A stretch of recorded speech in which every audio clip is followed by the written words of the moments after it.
Well, pardon the interruption. I'm sorry if you see us in different clothes. We took a bit of a break because that was about 3 hours of every other conference, but we are back. If you're watching this straight through, you're a degenerate, and I appreciate you, but we're back, and we're going to get right into it. We're starting with the Big West. So starting with the Big West, first team I'm going to note is Hawaii Rainbow Warriors.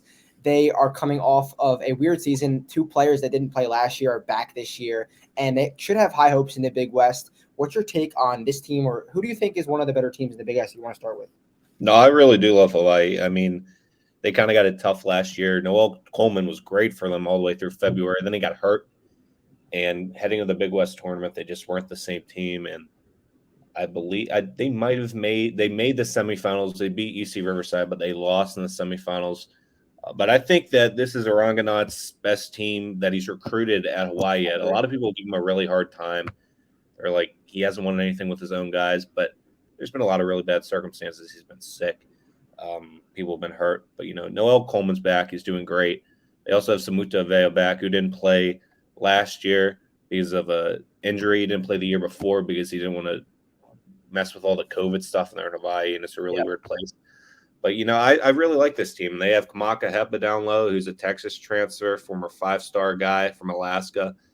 The Big West, there's a lot of really good teams in the Big West, but Hawaii has enough of firepower that could really push them up and above. Yeah, I love their roster. I love their 1 through 5. They're going to be a top 3 team for sure. Yeah, I mean, on the gambling side, though, if you look at it, I watch a lot of Hawaii because they're on a midnight, nothing else is on. They're on late. Yeah, what else are you going to do? Yeah. I mean, the under is probably where I've been leaning a lot this year because they haven't been scoring points, especially in that first half. It feels like they're scoring less than 20 points every time. Which is kind of surprising. I feel like they'd be able to score with the roster they have. Exactly. Yeah. I mean, they have a lot of really good guys who are like star power guys, and they just don't turn it up until like the last 10 minutes. So I want to say it was Friday or Sunday or something like that. They scored like 18 points in the first half, and that's not the first time they've done it. So. Yeah, that loss. So if you guys are watching this, you guys already saw this. That loss to Texas A&M Commerce was one a bit. Did you see that? How it ended? Yeah. That was a bit controversial, but they shouldn't have been in that situation to begin with. They should have probably done better, but happens. We can't let the refs decide the game. You put yourself in that situation. We'll move on to Long Beach, a team that they lose the Big West Player of the Year in Colin Slater, but return their leading scorer in Joel Murray, and they have a few double-digit transfers coming in to boost their roster. A team that I kind of expected more from the last year and a half, but they kind of did well last year. So what do you think about Long Beach State? Yeah, you mentioned Joel Murray's back. I mean, it's interesting. There's a lot of really good teams in the league. Like last year, they weren't really projected to be up there towards the top. They're in the middle of the league, but they ended up finishing in first. Yeah. So, I mean, I could see them doing it again. They had a nice win to open the year against Cal Baptist. They beat a good Vermont team. They beat a good Oakland team. But they've been up and down. They've had a really tough schedule, and they've been in every single game. So it's shown that they're going to be competing up there with the best that is in this league. I mean, there's like tons of really good guards. It's just a really deep league. Really deep league. All right, we'll move on to Santa Barbara, a team that everyone was super high on last year, obviously coming off of the tournament the year before. Everyone loved them, kind of went down last year, didn't have the season. I'm expecting them to take that leap and be the best team that everyone has looked for last year. What do you think about Santa Barbara this year? Yeah, I talked to Joe Pasternak probably about a month ago now, and he was talking about how they were just so young last year. It's hard to really implement all those guys. And, I mean, it's showing that they can do stuff this year. I mean, they battled Duquesne. Duquesne's a really good team this year. AJ Mitchell. We love our Dukes. They're looking really good. Huge games this week. I know they're playing New Mexico State. I wish I could see that. I wish they played that 1 hour later. If they played that game 1 hour later, I would be there. Get your head out of your ass. But figure it out. Yeah, I know. The Steelers play at 1. No one's going to be there. Come on. Like, you have a team. You have the guards. Like, come on. Do some – whatever. We'll talk about that when it comes. Yeah, we'll rage on Sunday, whatever it is. But AJ Mitchell's back, 15 points per game. He's been looking great so far. Andre Kelly's been looking great too. Josh Pierre-Louis, who was at Temple, Jersey guy, about 2 years. I mean, his brother was there last year too, but he's been great. I know Keith Dambert. I watched the whole post game. He's talking about how great of a guard he is, how hard he is to guard. But this team's been up and down. They've had some really nice wins. They beat Fresno State. They just beat Pacific. They swept that little tournament they had over there in Santa Barbara, Hampton, North Alabama. but we're never really in it with Duquesne. It was close enough, but never really in it. I think that they're going to be a really good team. They're going to be one of those like 6 or 7 teams that are going to be up there at the top. So who is your winner in the Big West? I'll start off. I'm going to go with Baker. I'm going to go with Santa Barbara, the team we just talked about. I think they're going to rekindle those expectations from last season and go on top. But this is a tough league, and I can see like even Hawaii taking it. Who do you like? I'd probably go with Hawaii right now just because of their star power. If they keep everyone healthy, they could win a game in that tournament. Yeah, that's the biggest key if they keep everyone healthy. But like, there's so many teams up there. Like, even we didn't mention UC Davis. UC Davis has looked great this year. They battled who was it? Cal, or they battled someone. Cal doesn't count, but yes, Cal doesn't count. But yeah, they got one of the best players in the conference too. We didn't even mention Elijah Pepper on UC Davis, so he could take over any game. He is a big guy who can dribble the ball. He's one of the most talented players. Who's your fade? There's going to be a lot of. I bet the lines against CSUN are going to be huge. They're not going to be that good. Maybe Cal State Bakersfield. Their coach, I can't remember his name right now. He's been around the block. He's been really good. He was at Ole Miss for a while. Yes, he's had some guys come over from like SEC schools and all. So there's going to be respect around the team. They've always been a really good program. It was really good when it was in the WAC, and they've struggled in the Big West in the first couple of years. So yeah, I'd probably go with the Roadrunners. I'm with Bakersfield as well. They were not a great team last year. They lose their leading scorer and they don't return much production at all. They're 4-4 to start the year, but I don't think they're going to be at the top, anywhere near the top of the leaderboard. All right, we'll move on to the Colonial, a fun conference. There's some good teams in here that we will get to. We're going to start with Hofstra, and just 2 words: Aaron Estrada. The reigning player of the year, just an absolute stud. Like, we love this guy. He just can take over any game. I see you tweet about him. Everyone tweets about him. Aaron Estrada does Aaron Estrada things. It's an absolute stud. If you don't know him, just tune into a Hofstra game. He's another Jersey guy, can take it over. They lose some key components of the team last year, but they get some good transfers in Tyler Thomas from Sacred Heart and Darlington Dubar. So Hofstra's a good team. I think they'll fare well in the CAA. What is your take on Hofstra? Yeah, you mentioned it, all those guards, but they got Speedy Claxton come in. Hofstra's been a great program for a long time, but Speedy Claxton's come in, former NBA guard, and he's got all these guards that come in and really like bought into their system, and it's just been great to see because they can score, they can compete with anyone. They're really tough to guard. You mentioned Aaron Estrada, last year's player of the year. He's already putting up over 20 points per game. Tyler Thomas comes in from Sacred Heart, another stud. D-Stone Dubar, you also mentioned, another stud, young. He's been there a couple of years. And even like going down the rosters, like German Plotnikov's impressed me a couple games this year. And their problem was always they didn't really have the front court last year, but they have Warren Washington who comes in, or Warren Williams coming in from Manhattan. If they got Warren Washington, that would have been huge. That'd be a team. Mm-hmm. But also Nelson Bocciatum was one of the most efficient players who didn't play all that much for Davidson last year. So I think the Hofstra team's a lot better. That we're going to obviously talk about the CAA in like more depth, but this is going to be a really fun league at the top because you have Charleston, you have Towson, you have Hofstra, you have UNCW, you have even Delaware. There's so many really fun teams. It's a fun tournament to watch. It's in DC. I try to go every time. It's a blast. It's worth the Flow Sports $25 subscription this year. Unreal. Just they gotta get rid of that. Honestly, and we don't have Charleston on the outline, but we will talk about Charleston. We just cannot not talk about Charleston. Yeah. Next, we'll move on to Northeastern, a team that did not live up to the expectations of last season. They returned their top 2 scorers from last season in Jamel Telford and Chris Daugherty. But the key pieces, I think, is going to be Joe Pridgeon, a guy who had success at UNC Wilmington, did not play last year due to NCAA waivers. I'm not really sure the exact situation, but he was out last season. He's back this year, and they've looked okay in some games and then really bad in other games. I think it's a matter of time till that, because they have some talent on the roster. I kind of like them, but it hasn't been going too well to start the season. How do you think Northeastern will fare? Yeah, Joe Pridgeon's had an interesting because he started at Holy Cross and went to UNCW, so it's because he's transferred multiple times. So he's going back up to the Northeast, which is going to be really nice. But Bill Cohn's one of the best coaches in the country. Many people don't talk about him. The old CAA media guy used to always say, death, taxes, and Bill Cohn come March. Because they always seem to find a way in the NCAA tournament.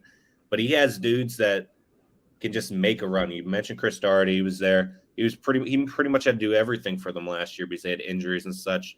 He's back. He's a big piece. Jamil Telford, It's been huge. Joe Pridgeon's averaging about 8.2 points per game. They had that nice win yesterday against Georgia State. Dude, Georgia State, that was ugly. I didn't That watch. was ugly. They I mean, scored like 18 points in the first half and like 28 in the second half. It was bad.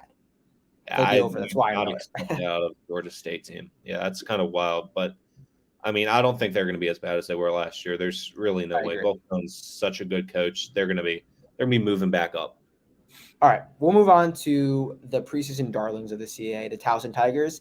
I live in Towson. I spend my weekends in Towson. I'm there more than I should be. We'll leave it at that.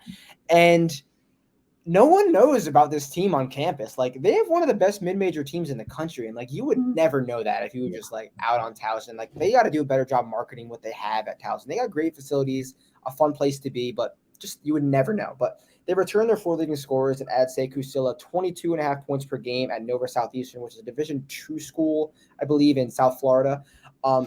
They might have the best roster in the CAA. Should be the favorites. I think they should be the favorites because of the roster. Maybe not, maybe Charleston now, but this team is going to be elite. This team will be competing for a CAA championship most likely. And I know you're a Maryland guy too, so you probably have some strong opinions on Towson. Yeah, I mean, I'm from Catonsville, so I'm about 20 miles away. Or no, not 20 miles, about like 10 miles away, like 20 minutes. Yeah. But, I have a lot of friends that go there. I've been trying to get it in their heads to go out there. Still don't do it. They still don't do it. They should get their butts in the seats. Pat Scary's a great guy. I'll be there this week for sure. Who do they play this week? I haven't even looked at the schedule, but I think they have a home game this week, and I want to see him before I leave. Yeah, I've been looking. Like, South Carolina's bowl game came out yesterday, and they played Notre Dame in Jacksonville on the 30th. And my buddies are like, you should really go to that. And then I look at my schedule. On the 31st, they're hosting College of Charleston. So I don't think I can go down to South or North Florida. What, Towson is? Yeah, on New Year's Eve, which is like that's going to be a really nice game. But people got to. It's not going to. And no one will be there. That's the worst part. No one ever goes to that place. It's a beautiful arena. It's in a really nice spot. Yeah. I mean, yeah, it's tough, but you mentioned it. They have 4 guys who returned. They won 27 games last year, made the NIT. Cam Holden, great. I mean, can do it both on the boards and scoring. Nick Timberlake can just go off. I've seen some insane games from him just scoring-wise. Charles Thompson's big down low. Jason Gibson's sleepy as a guard. Even I wasn't talking about him enough in the preseason. Nigel Russell comes over from SEMO. He's been great. He was a great guard over there. And then you also add in Ryan Conway, who hasn't played all that much. He's a local guy. He was one of the best Baltimore County players when I was in high school. And then Sekou Silla, who was D2 Player of the Year last year. They just had so many dudes, and they lost one game. It's tough when you play back-to-back. They lost one of those. Fairfield, right? It was Fairfield, yeah. Good team. Good team. They are a very good team. I think that Towson only has 1 loss, but they're kind of getting put under the rug because of how good Charleston is right now. Yeah. I think Pat Scarry likes that. He hasn't been as loud as he was on social media to begin the year. I think he's locked in, and he's ready to do something up there in Towson. They play Clemson on Wednesday night. I think that they could go down there and get a win. Are you thinking about going? How far is that from you? Too far? Yeah, that's like 2.5 hours. There's no chance. I got finals the next day. My buddy's birthday tomorrow, so his dad's going to be in town. I wish I could go, but I think they're going to win that. Yeah, I do too. All right, we'll move on to the team that's not on the outline, but we have to talk about them. College of Charleston. The preseason, when I first made all my lists and stuff, their roster did honestly go over my head. I saw that they lose 3 double-digit scorers, Tucker, Underwood, and John Meeks, some key guys. But when you see them now, what they're doing, they're bringing all those transfers. Ryan Larson from Wofford, Brozovic from where do you go? Southwestern Oklahoma State, something like that. Southeastern Oklahoma, something like that. But the rest of the roster is guys that have been there, and their team that's on top of the CAA, one of the best mid-major teams in the country, 8-1 to start the season. Like, what more can you ask for? The buzz is awesome down there. I think they could be in for a great year, and starting great for Charleston. The whole nation's kind of got eyes on them right now. So, what do you have to say on Charleston? Yeah, it's palpable. I was down there a couple of weeks ago for the Charleston Classic, and just everyone I talked to wanted to talk about the Cougs and how great they were. And I mean, last season they had a great offense. It was kind of interesting. Pat Kelsey brought in all these transfers like he did this year. A lot of them left. They ended up winning their quarterfinal, lost in the semifinal. I asked Pat Kelsey if they were going to play any postseason, and he said, I haven't given it a single iota of thought. And ever since then, it's kind of been weird. But, I went in that press conference on that Friday of the Charleston Classic, and he said that again and gave me a little wink. So it was a little funny full circle moment there with the iota of thought, just looking how great they are now. Because they have a bunch of guys returning. They did lose John Meeks, who was a huge piece of that team last year. But like Ryan Larson's he comes in from Wofford. He's been great, 11.7 points per game. I mean, Dalton Bolton, Pat Robinson, I believe they were both from West Liberty, which is a D2 school. They've been doing a great job. Ante Brzovic, Ben Burnham's been great down low. It's just that offense they run. That offense they run is so difficult. It's super quick. It's super efficient. And even last year, that was really their calling card. This year, they're winning in every single way possible. If they're slowing it down, they're still winning these games. It just shows how great of a coach Pat Kelsey is. He did it for a long time at Winthrop. He was supposed to go up to UMass, didn't go up to UMass, but he stayed at Winthrop and really built that program into a winner every year in the Big South. And hopefully Charleston's like that. I mean, Rock Hill's a really nice place. Rock Hill's a really nice city, like the number one suburb, Charlotte. But Charleston's the prettiest city in the world, and in my opinion, one of the prettiest cities in the world. It is nice. And he can just recruit to that place. I mean, it's easy to recruit to that place. Who doesn't want to go there? I know. I agree. It's just they have the facilities, they have the infrastructure, and they're proving to do it right now. So I think vibes are high for the Cougs. I'm gonna go with Towson as my winner. I was really impressed with what they did late season last year. Little run they went on. Was it the final they lost or the semifinal? That was a really close game. It was a semifinal against Delaware. Yeah, it was sad. Yeah. That was a tough one. So I was impressed by what they did last year. They bring a majority that pieces back. Obviously, add the D2 player of the year. Only a better roster, only more experience. But you definitely got to watch out for the Cougs. So who are you going to go with? Definitely one of those two, I would say. Yeah, I'm going to go with Towson. I'm still going to stick with Towson. I was on them on the preseason. It's our boys. Yeah, so it's our local boys. I want to see. They haven't made NCAA tournaments since 1992. I want to say so. That was 9 years before I was alive. Come on, right. I want to see it. I want to see Pat's. I keep wanting to say Pat Kelsey because we're talking about Charleston too, but I want to see Pat Scary do it because he went in there. They were like on a 40-game losing streak, and now look at where they are now. All right, the team I'm going to be fading this year, and I'm going to be honest, like I didn't realize they were going to be this bad, but it's Monmouth. The Monmouth Hawks. I keep saying Maryland guy. I live on the Jersey Shore, but I go to school in Maryland, so. Monmouth, my local team, lose all 5 of their starters, and now they're in a better conference from last year from the MAAC. I wrote down they could be really bad. I didn't think they were going to be this bad. They are bad. Like they're starting guys that I played against in high school who weren't like Jakari Spence.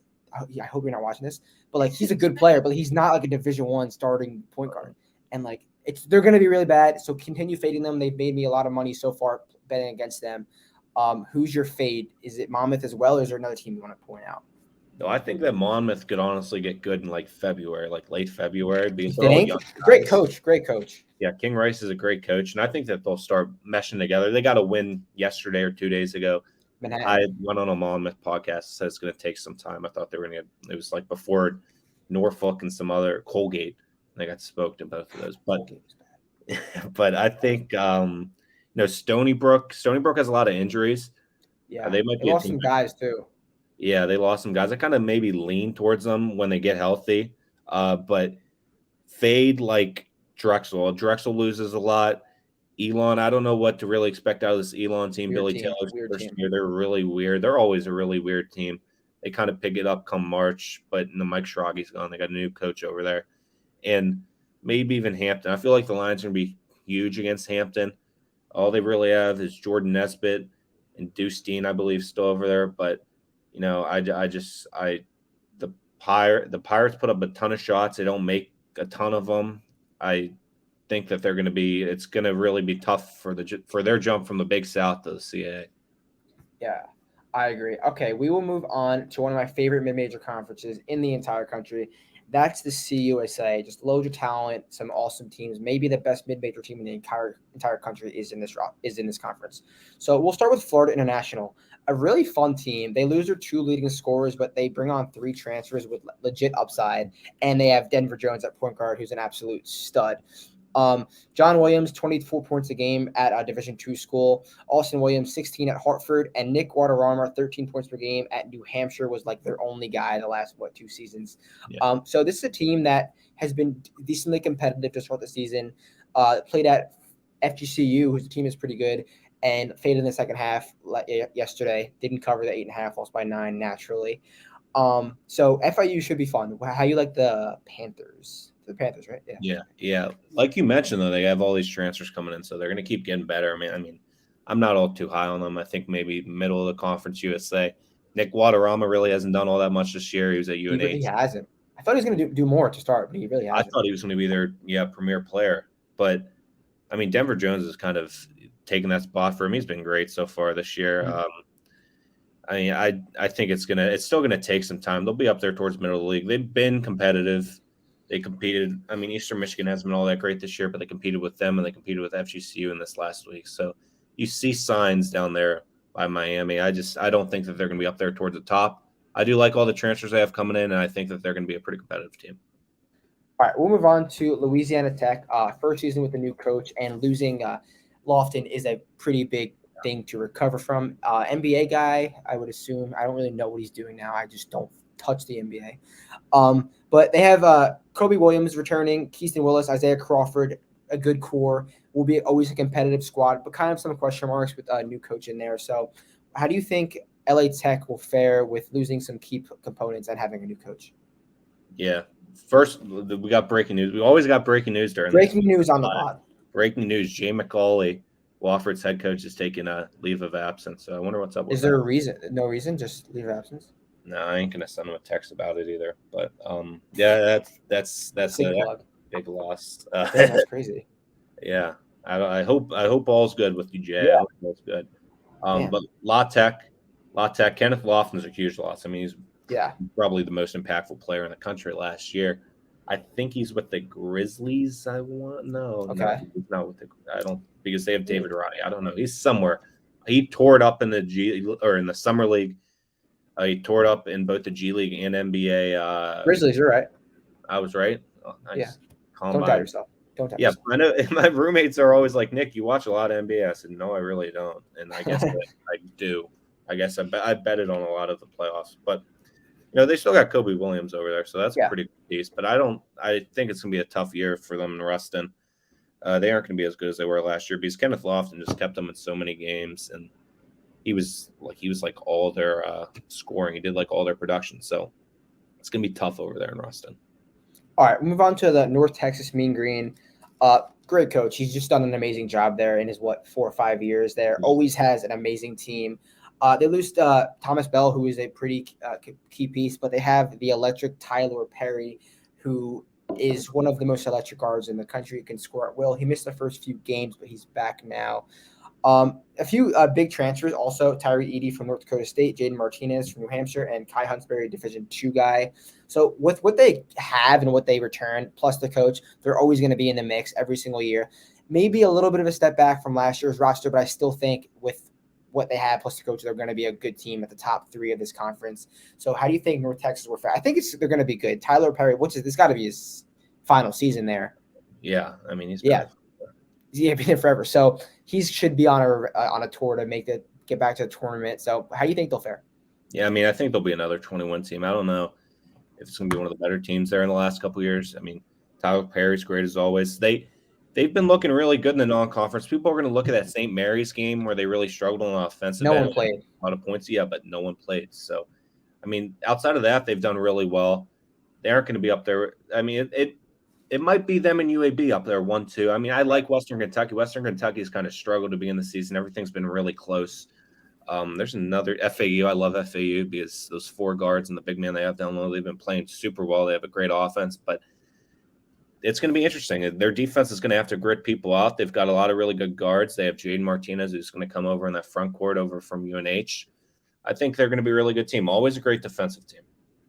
Yeah. Okay. We will talk about the just aforementioned UAB Blazers. quite possibly the best mid-major roster in the country. Absolutely loaded. Jordan Walker, you guys know who he is already. Started his career at Seton Hall. Just an absolute stud. Can score 50 on any given night. They get the two ETSU boys, the Brewer brothers, who are already contributing. KJ Buffin's back. Trey Jemerson's back. And Eric Gaines from LSU. Absolute crazy roster. We know this team can run with anyone. Kind of surprised that Toledo pulled away when they did. I know they're a good team, but I was kind of surprised how much they pulled away early in the season. But this team can literally run with anyone in the entire country. Like if they beat a high major, no one's surprised, or Power 6 team, no one's really surprised. Team that everyone will be popular, everyone will be betting on all year. The lines are already getting a little bit out of hand, so make what you want with that. But this UAB team is as advertised, and they should be at the top of the CUSA. Yeah, I mean, even I know Jacksonville, that line was like 13 or 14, and I at the beginning was like, maybe I'll take Jacksonville, but then UAB just blows out everyone that's not like a top. They score like nuts. It's fucking insane. It's insane. And Jelly Walker just always seems to go off. You mentioned Jelly Walker's averaging 26 points per game. That's stupid. It's just college basketball. Like it's not like the NBA. Like this is college basketball. 26 points per game at any level. It's insane. Mm-hmm. Yeah, I mean, and he's been doing it for a while. They have all these. You mentioned all the transfers coming in. A lot of them are SEC guys, which is really interesting. Andy Kennedy I think he's the all-time winningest coach at Ole Miss.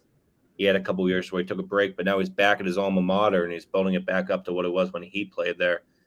And I mean, they're the real deal. They play South Carolina, I want to say next week at Bartow. Don't smoke South Carolina. I mean, South Carolina's just really struggled to begin the year. But this UAB team's legit. If they continue to win, which I honestly think they can continue to win, maybe lose like 2 games in the conference and win out in non-conference, they could be a 5, 6, 7 seed in the NCAA tournament. I would love to see that, and like they should be. But then they'll match them up with like another elite mid-major in the tournament. Literally it'll be Towson. It'll ruin all of our fun. Okay. So we'll move on to Western Kentucky. They lose 2 double-digit scorers in Anderson and Justin, but they return their leader in Davion McKnight, plus someone by the name of Javion Sharp. He's about 9 foot. Yeah. I think he's the biggest guy in the country besides Zach Edey. Not as dominant as Zach Edey, but you put any 7'5" guy on a college basketball roster, they will make a difference. We're just reading through their roster, then reading through the other CUSA roster. Like this league is loaded with talent, and Western Kentucky might not be the favorite, might not crack the top 3 with how they're looking at those so far, but this roster is so good and will be competitive. So you mentioned that you thought they'd be good, but they're not starting so well. So how do you think they'll turn it around after the first 3 or 4 weeks? Yeah, everything's just been super close. I like their team. They had a 5-star kid who was supposed to come in, and whatever happened, he's at Bethune-Cookman now. But they ended up getting Zion Harmon, yeah.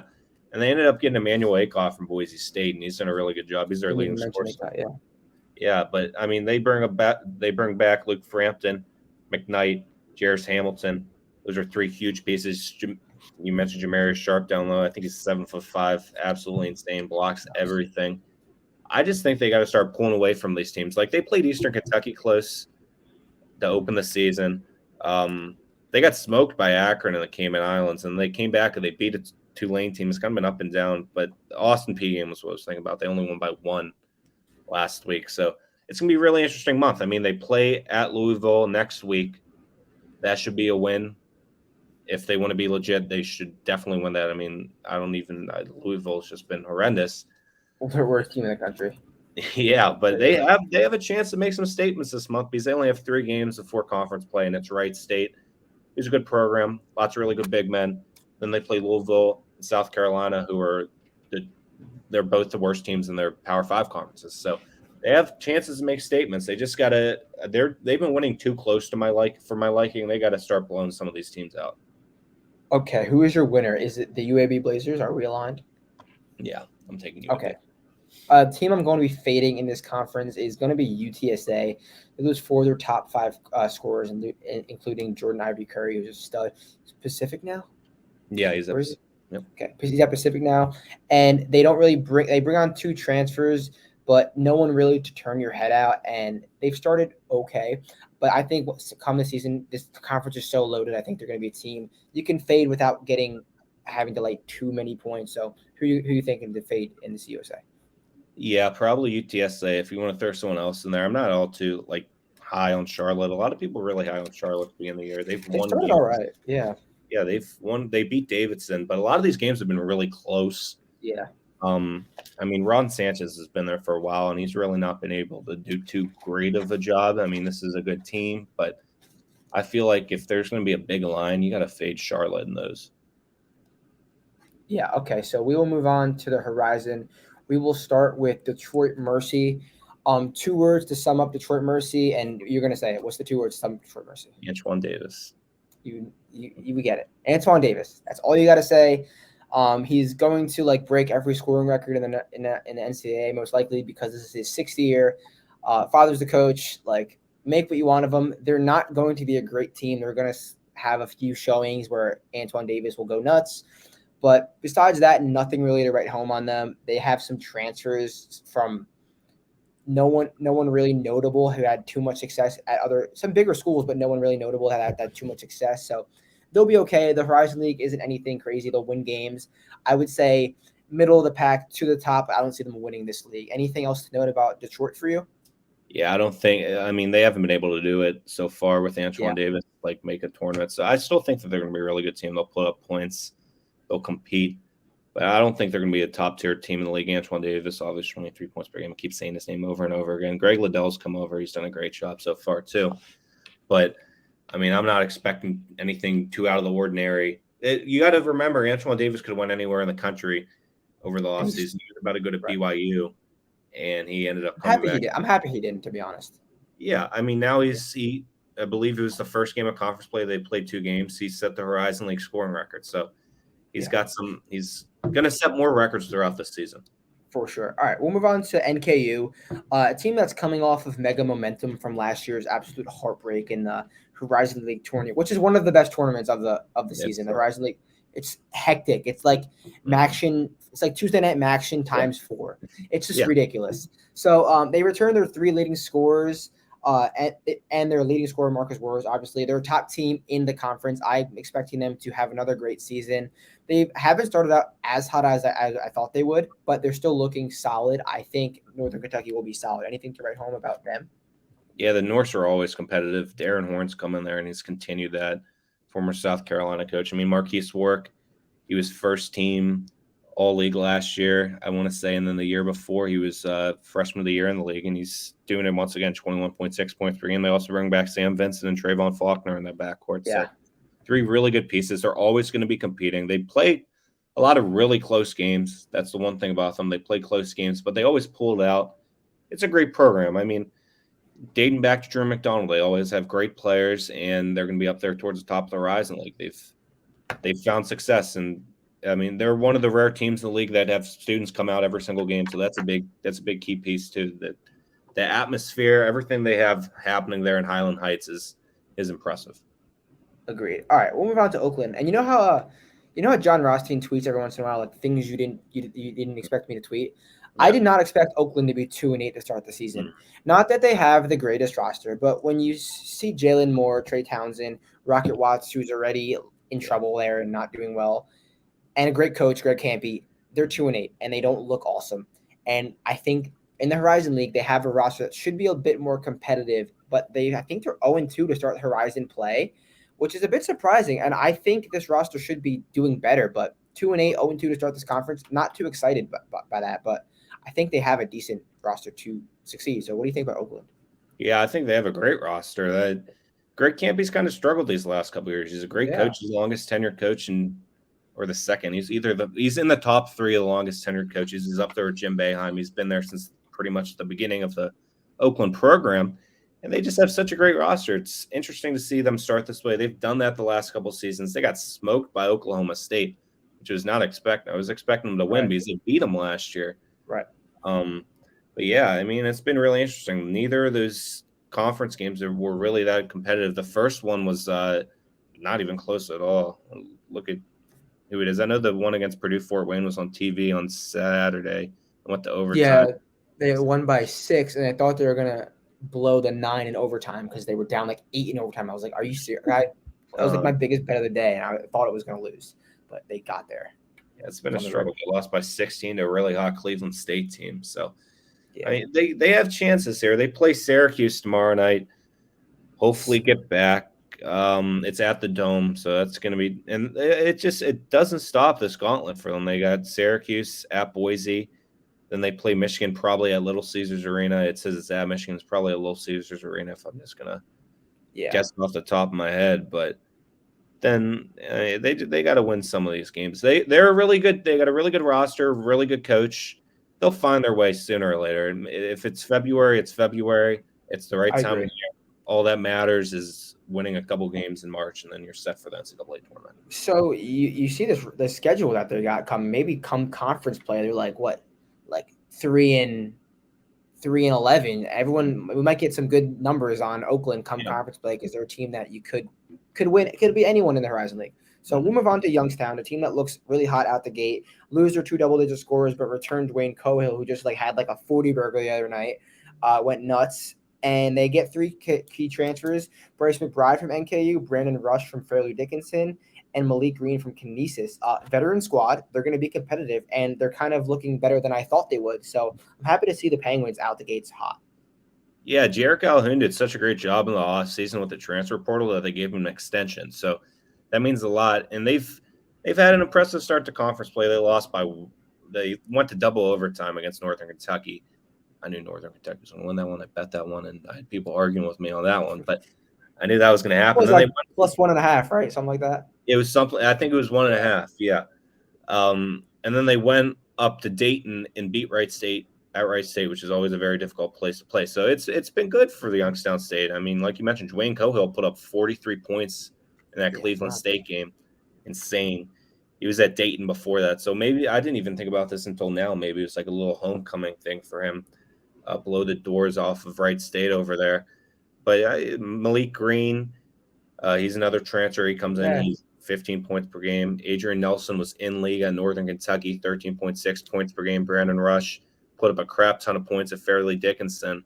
He's only averaging about 9.8 points at Youngstown State. But they have a lot of guys that they can really just rotate through. I mean, Rathan Mays was there before. He's not getting as many minutes as he did before, but he's still being he's doing pretty well for the amount of time he's getting. Same with Garrett Covington. So I really do like this Youngstown State team. I think it's one of the better teams they've had in a long time. They play Westminster College on Thursday. That means nothing to anyone but my family. I was wondering where you're going with that. My family that lives 10 minutes away, and one of my friends back home plays lacrosse there. So I hope he goes to that game because they're 20 minutes away from each other. Hey, listening, go to the game. Yeah, go Jimmy. Go Jimmy. Jimmy shout out. I knew we were gonna get the Jimmy shout out. All right, I don't even know if I sent you Wright State in the outline, but we'll quickly gloss over them. Honestly, they lose 2 of their bigger players in Holden and Vasily, but I think the Amari Davis thing is weird and cool. Yeah.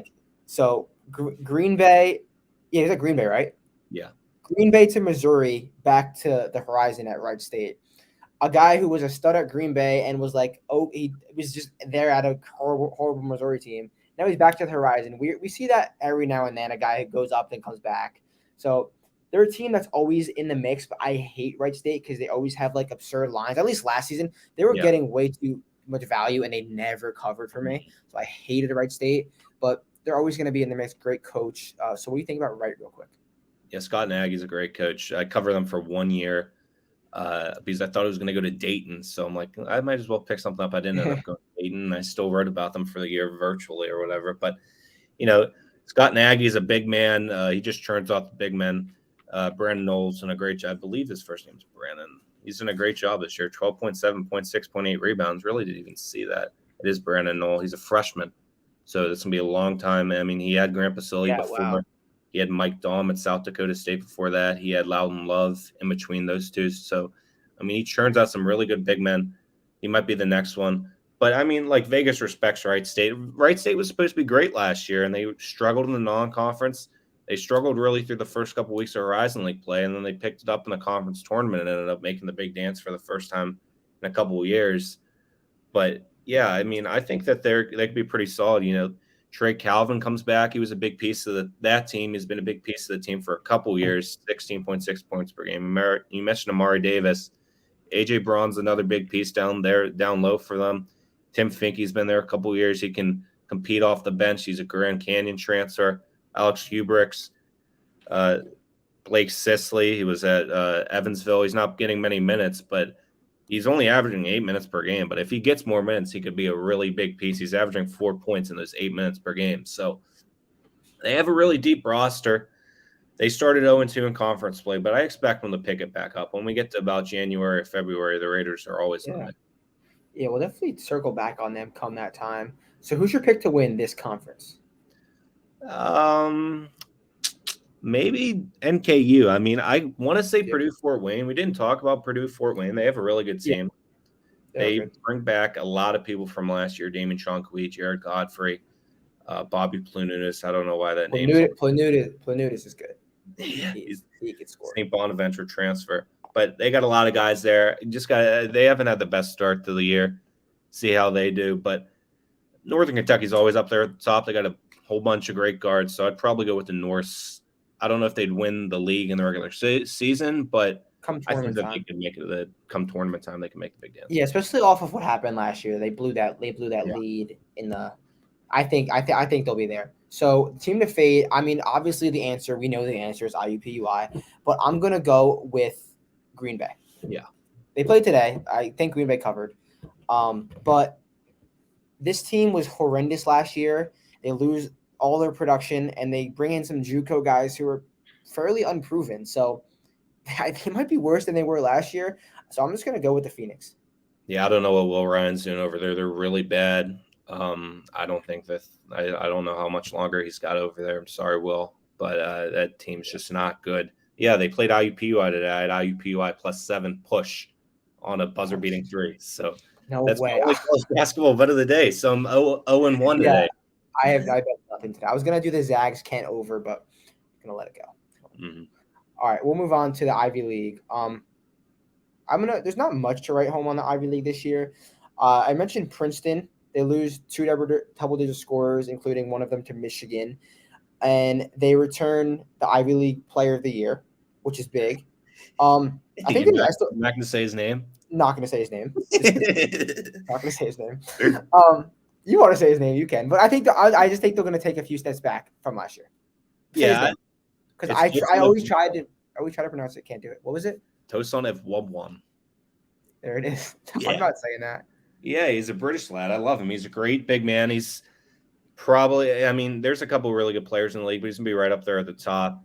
They do a great job over there. They run that Princeton style. They're always super competitive. I don't think they're going to be as great as they were last year, but I still think that they're going to be a really good team. Then they're a great team in non-con, I feel like, at a macro level because of the offense they run. I mean, the Ivy League teams are more used to it, and they see it every single year. But when they play those non-con games, they're always competitive for the most part, especially when they have their good seasons. All right, we'll talk about Penn. They returned 3 double-digit scorers. The forwards are kind of going to be a little bit questionable, is what I mainly noted, but I think the guard play is going to be pretty solid, and they're going to be one of the better teams in the Ivy League. Not much else on Penn for me. Yeah, you mentioned 3 double-digit scores, but it really isn't that because Jordan Dingle averages about 30 points per game, and he's like half the offense. Yeah. Yeah. He's his own thing. Yeah, he's pretty much their whole offense. The interesting thing about Penn that I think sets them up really well is they've had tough non-conferences the last 2 seasons. That's going to be big, but even during Ivy play and just basketball in general, they had so many different starting lineup rotations last year that it's going to end up working for Steve Donahue. I think this is one of his better teams in the last couple of years. Palestra is always a really tough place to play. I honestly, I think Penn could win this league. Basketball is great when Philly teams are great, and I think that they're going to be pretty good this year. Yeah. Okay. Harvard. The key takeaway with Harvard, always have a good roster. Can they stay healthy? Because last year we saw them injuries absolutely eat them up. Return 2 double-digit scorers in Sakota and Ledlum. And then they have a few key returners like coming back as a whole roster. So they're going to be a better roster. Can they stay healthy is the question mark. Look all right to start the season, but what do you think about Harvard? Yeah, Tommy Emiker, class act. He's their coach there. There was talk about him getting the Duke job. Didn't end up getting it, Duke alum. But he's done a great job over there. He's completely overtook that program. Chris Ledlum, He's been great. I don't remember who they played. UMass. They were leading UMass pretty much all game on Friday. And then Ludlam had that big turnover there at the end, and it cost them. But they're competing with everyone, and they're a really good team. They got Howard, UC Irvine, Kansas, Maine to end that non-conference. That's a tough little stretch there. But, Tommy Amaker hasn't had as great of teams as he has had before these last couple of years, and I feel like it's starting to trend back up towards that way. So there's going to be a lot of really close games in the Ivy. There's no juggernaut is what I think what you're saying. Yeah, there's no juggernaut. And I'd say 1 through 8, there's a whole bunch of really good basketball players. Yeah. I don't know if we'll talk about Columbia, but they're super young, and they have one of the best recruiting classes in the Northeast just in general. So I think that they're going to be on the rise. And there's a lot of talent in this league. I love Ivy Fridays. Ivy Fridays are one of my favorite things. All right, so I'm going to go with the Quakers to win it, even though they might be the preseason favorite. I'm not really sure, but I'm going to go with Penn. Even though there's not really I feel like the past few seasons in the Ivy League, there's been a team you'd be like, okay, they're the clear best team. We know that they're probably going to win it. It might be Penn, it might not be, but I think they will win this league. Who are you going to go with to win this league? I mean, you could go Penn, you could go Princeton, but I'm going to go Yale because I've been super impressed with the Bulldogs so far this year. Yeah. James Jones has done a great job. They're 8-1 now. I want to say they just beat someone pretty nice. They beat it was Stony Brook. Stony Brook struggled, but they battled Colorado. That was their only loss. They had to go out to Boulder for one game. They went out west for one game, and they battled. But they've blown out some teams. They beat Vermont by 29. They beat Howard by 46. They went to Hawaii, and they beat them at the buzzer. They beat a bad Mississippi Valley State team by 29. I was not expecting this much out of the Bulldogs, but especially Matt losing Swain. I didn't know what to expect. Swain. Yeah, he's been there forever. He's been their core. Yeah, he's been their guy. And they've just picked up right where they left off. They made the NCAA tournament out of the Ivy League last year. Was not expecting that, and they've just been running with it. So I go with the Bulldogs at this point. All right, I'm going to fade Dartmouth. They lose 2 All-Ivy players from last season, return 0 double-digit scores, and they really haven't been doing much to start the season. Bet against them a few times and covered. So who are you going to go with the fade? Yeah, it's going to be a little outside of the box. Say Brown, because I feel like they play a lot of games. I love their backcourt. They have a really good team of kids that have been there for a while, but I just feel like they never show up for the big games. And every game in this league pretty much this year outside of maybe a Columbia or Dartmouth is going to be a big game. Mike Martin needs to rally the boys over there. I wanted them. I was so high on them last year, and they just didn't do it. They had Tamning Cho. He was about 5 years over there, but I'd say Brown at this point. It's going to be tough to fade teams in this league because, the Columbia lines are going to be about 20. Yeah. That's fair. Columbia might be a profitable team, especially because they're going to get no respect. And if you think that freshman recruiting class, which I honestly wasn't too aware of, is legit, I'll definitely keep an eye on them because I know I've seen their lines, looked at them over, but haven't really pulled the trigger on or against them. But I will definitely take a look at Columbia going forward. Anything else you want to note on the Ivy? Or are you ready to move on?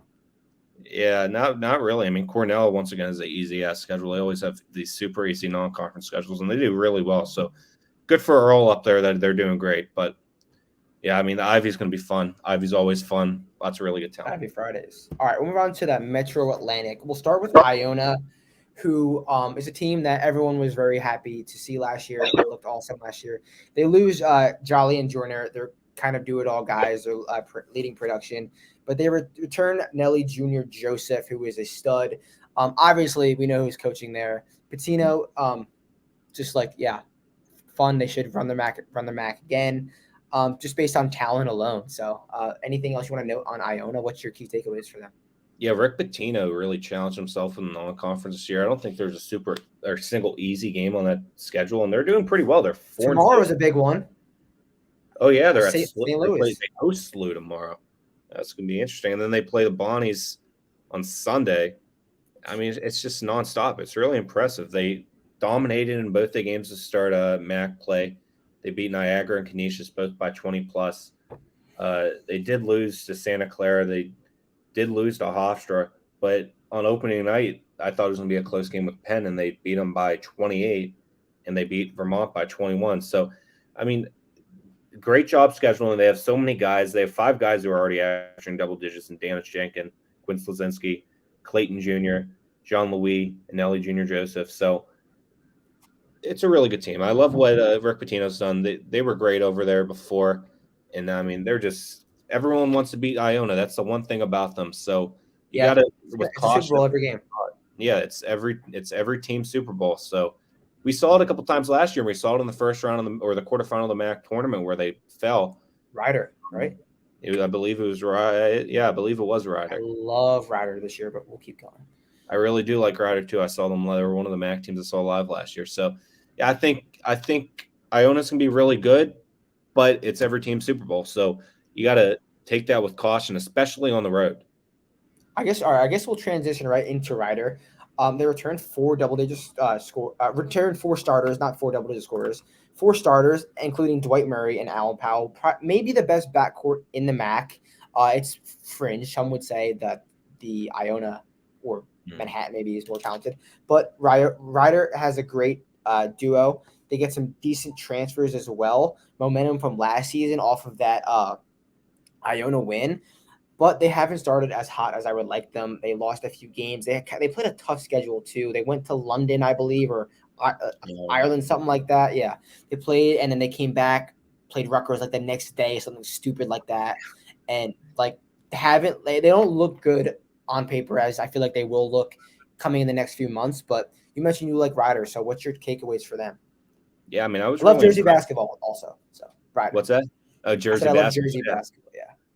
Yeah, and I saw them at South Carolina, and they got blown out, but I was impressed. I didn't realize how many transfers they had on their team last year. Yeah, they added Alan Beatrand. I don't believe he was on the team, but he was at Rhode Island. He was at Towson, and he's over there now.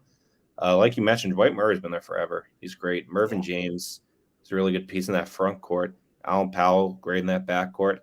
I really do like this Ryder team. I think they could be up there in top 3 of the league. I did take a little, I guess it was like Central Jersey, like tour, just stopped at a whole bunch of places before I went to Princeton. Because that's where I live. Time out real quick to pause the podcast. I live in literally the middle of New Jersey. Whenever I tell them, I live in Central Jersey, like I get shit for it. But because South Jersey and North Jersey, there's no Central Jersey. Yeah. But I literally live. If you looked at a map, I live in the dead middle of New Jersey, on the Jersey Shore. I live right where Jersey Shore was filmed, which is literally I live on the beach. Dead middle of New Jersey. So that's just my sidebar. Central Jersey exists, but keep going. Yeah, I always that's I guess what's the other one, northern or western Massachusetts, people give that a hard time. But, but I was driving just through neighborhoods. There was a private school or something right there in the middle. Right there, dead middle. Okay, keep going. I was driving through neighborhoods, and there was a private school getting out or whatever, and then I went on this little Ryder campus, the smallest. Just driving in it.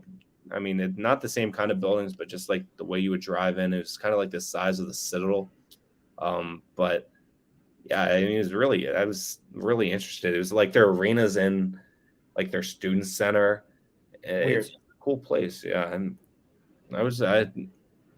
sometimes you got to look at these places and say, maybe it's a small school. It's impressive what the coaches are doing there. I'm impressed what Kevin Baggett's been doing the last year or two with just getting these guys to come in there. All right, we'll move on to Manhattan, one of the most experienced teams in the entire country. They have a lot of older guys on that team. But with that being said, maybe make up for some of that and a lack of talent. Ant Nelson is there, old Seton Hall transfer, plus all MAAC first team, Jose Perez. He's gone now. What'd you say? He's good. He's gone, and he made this in the preseason. They fired Steve Masiello. They fired their head coach, and their top 2 players left. So it's been really tough. Yes. I mean, Ant Nelson's been great. And that's tragic. And I see it now. They were going to be such a good team. I know. I love them. They were my pick to win. I thought they were going to win too, and then they fired Steve Masiello for whatever reason. I thought they'd go into VCU on opening night and beat them, and then they fired Steve Masiello for the next recruiting cycle. Yeah, they do that. People do that. I guess people do that. What do you want from your own school? Why do they? Whatever. It's frustrating because it's just frustrating because why would you do that? Well, now he's at Iona as a special assistant, and he's only going to make them better. Yeah, Rick Pitino yesterday didn't even go to their press conference. He's like, Steve, go out there. So Steve Masiello did the post-game press conference. And Nelson's good, but he's not a guy who could just do it all himself.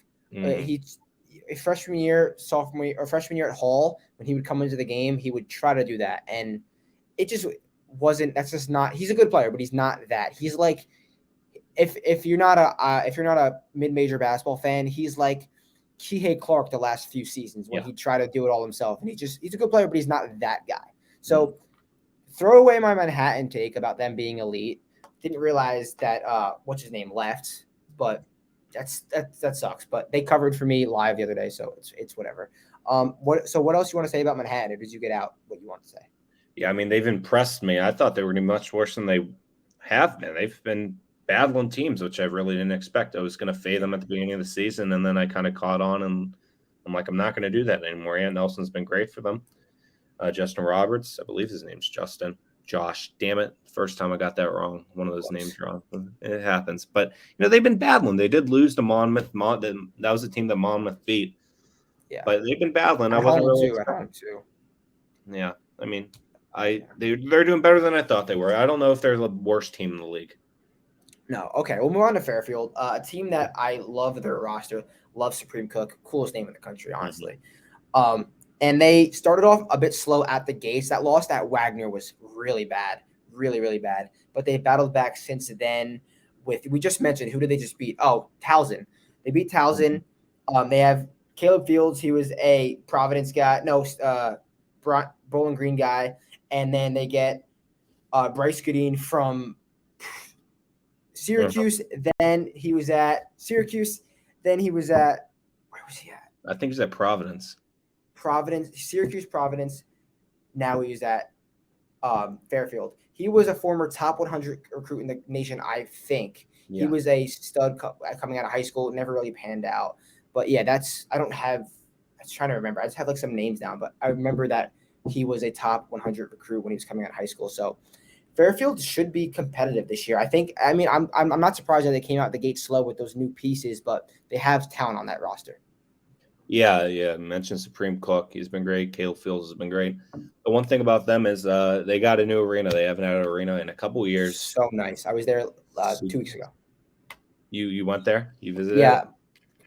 Friend's girlfriend goes to Fairfield. I was like, we got to go see it. I was like, we have to go see a girls game. So I just wanted to see the arena. It was nice. Yeah, it's sick. They opened it this weekend for men's. It's a game changer. They haven't had that. It's probably one of the best facilities in the MAAC. Jay Young's a great coach. But yeah, my grandfather's alma mater too. I love Fairfield. So yeah, great area. Have you been up there? Yeah, it's a great area. It's a beautiful campus right there on a little pond or lake or whatever it is. Yeah. Yeah, it's sick. They have these 8 straight home games. They struggled to begin the year. They did beat Towson, but these 8 straight home games should really start to let them build up some momentum heading into January. Cool. So who's your winner in the Metro Atlantic? Iona. Yeah, Iona. It's got to be Iona. It was going to be Manhattan, but it's Iona now. And team to fade, I'm going to go with Kinesis. They return only 5 rotation guards, at least 2 of their top scorers, and they haven't looked good to start the season. So who's your fade? I'm going to go St. Peter's. They suck too. Yeah, Bashir Mason's a great coach. Obviously, they have a whole bunch of new guys because everyone left after that NCAA tournament run, including Shaheen Holloway. But they're going to get a lot of respect because of the name, just because of what they did last year. So I'd be looking at lines for those kind of games. They struggled those first 2 games. They couldn't score for the life of them. They played Fairfield, and it was pretty much a double-digit game the whole time. I don't remember who they played on it was Mount. They played the Mount, and they lost by 15. And, yeah, you just can't lose 2 games by double digits to start conference play. It'll be interesting. I think that they might be able to go into St. Joe's and keep them quiet on Saturday, but I'm not expecting much out of the Peacocks this year. All right, we will move on to one of the other most fun mid-major conferences, the MAAC, the real MAAC. So losing Ali and Brian Trimble, pretty significant, but they bring in some big transfers. Trendon Hankerson, in-conference transfer from NIU, I think, and Sammy Hunter from Ole Miss, a guy who has some, not too much, but some SEC experience, but they always are going to be competitive. I love the other roster points they have from building on last year's team. So how do you think Akron will fare? It's a decent start to the season for Akron too. Yeah, they've had a decent start. Gross took them in the NCAA tournament last year. They weren't one of the. I mean, there was a clear one too with Kenton Toledo, but they've been impressive. I mean, yeah, their only really bad loss was against Mississippi State. I mean, that's not a bad loss, but I'm saying like margin wise, they bring back Enrique Freeman, who's probably the best big man in the whole league. He's absolute rock download, averaging just under a double-double with 12.1 points and 9.8 rebounds per game. But you mentioned Trenton Hankerson. That's big. In-league transfers are always big. Comes over from NIU. And Xavier Castaneda has been averaging just under 18 points per game. So Akron's going to, I mean, against any team that's not Kent or Toledo, I think that Akron could be really good. I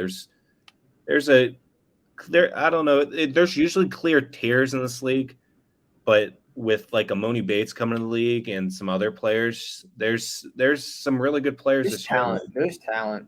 Yeah, lots of talent and not as much disparity as there's been in the past. I mean, there'd be some teams you just go in there, you're like expecting a smack, and there's not really all that much this year with just like outside of maybe a NIU or NIU. Just NIU. Just NIU. Horrible. All right, we'll talk about Ball State real quick. They lose 2 double-digit scorers in Tyler Conklin and Myron Thomas.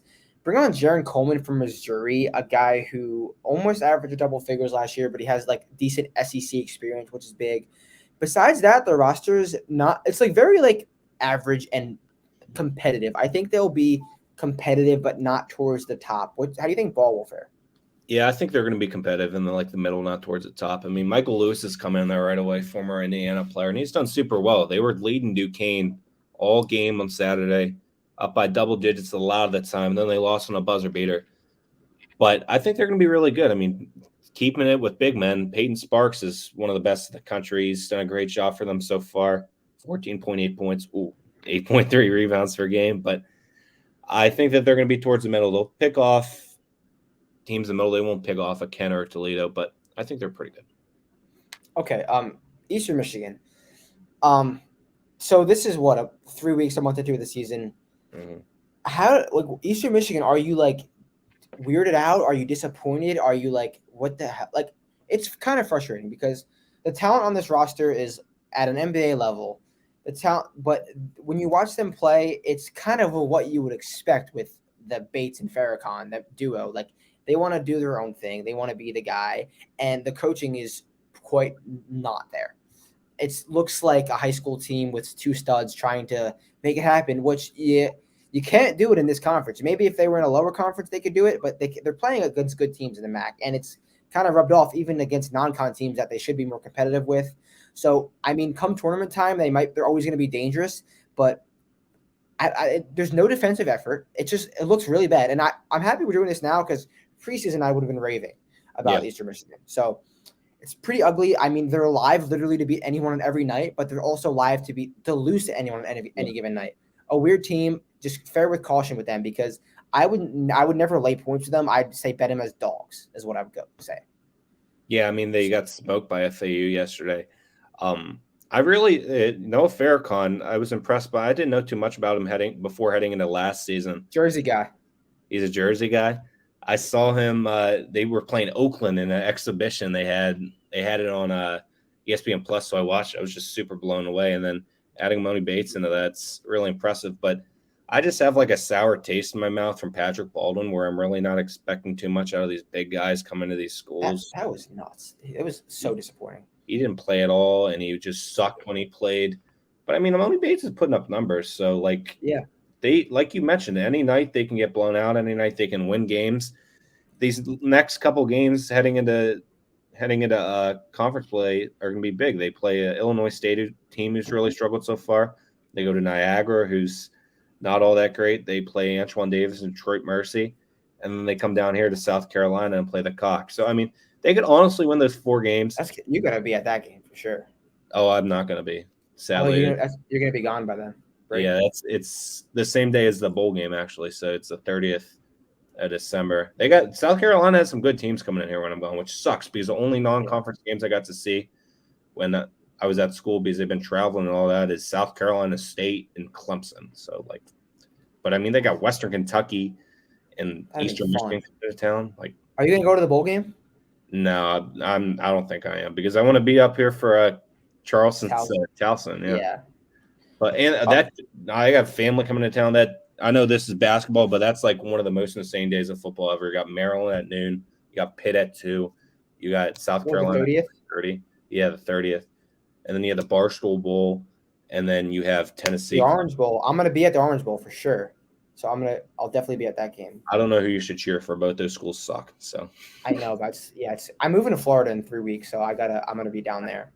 So Congrats. all right. Anything else on Eastern Michigan, or just like they are what they are? It's ceiling or garbage. There's no in between. Yeah, I mean they're also going to score a lot of points. So like, yeah, I would lean on that side. All right, we'll talk about Kent State. Amazing. Mm-hmm. Play Gonzaga tonight. We'll see. We'll learn a lot more about. It's gonna be a lot of fun. The roster's amazing. Sincere Carey, Gio Santiago, Malik J. It's just awesome roster. I love this team. They're a team that will make you money. Laid 8 points against South Dakota State. They won by like 20 something. Yeah. Mm-hmm. Team's a lot of fun. Best backcourt in the conference, I'd say. So how do you think Kent State will fare? They're a favorite for a reason. They should be up there. Yeah, I've loved Sinclair for years. I mean, he was at Duquesne, and he absolutely tore it up.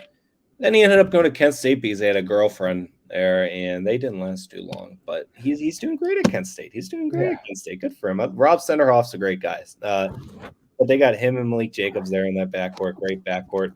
Mir Thomas really good in that front court. I mean, they got a lot of really good guys. It's going to be tough when they go up against Toledo because I think Toledo's just much more deep. But I really do like this Kent State team, and I think that there's a good chance they could battle Gonzaga because Gonzaga doesn't bring good mid-major programs into the kennel. And this is a rare exception tonight where they got Kent State coming in. So it's going to be interesting. Sincere Carey can take it over any night.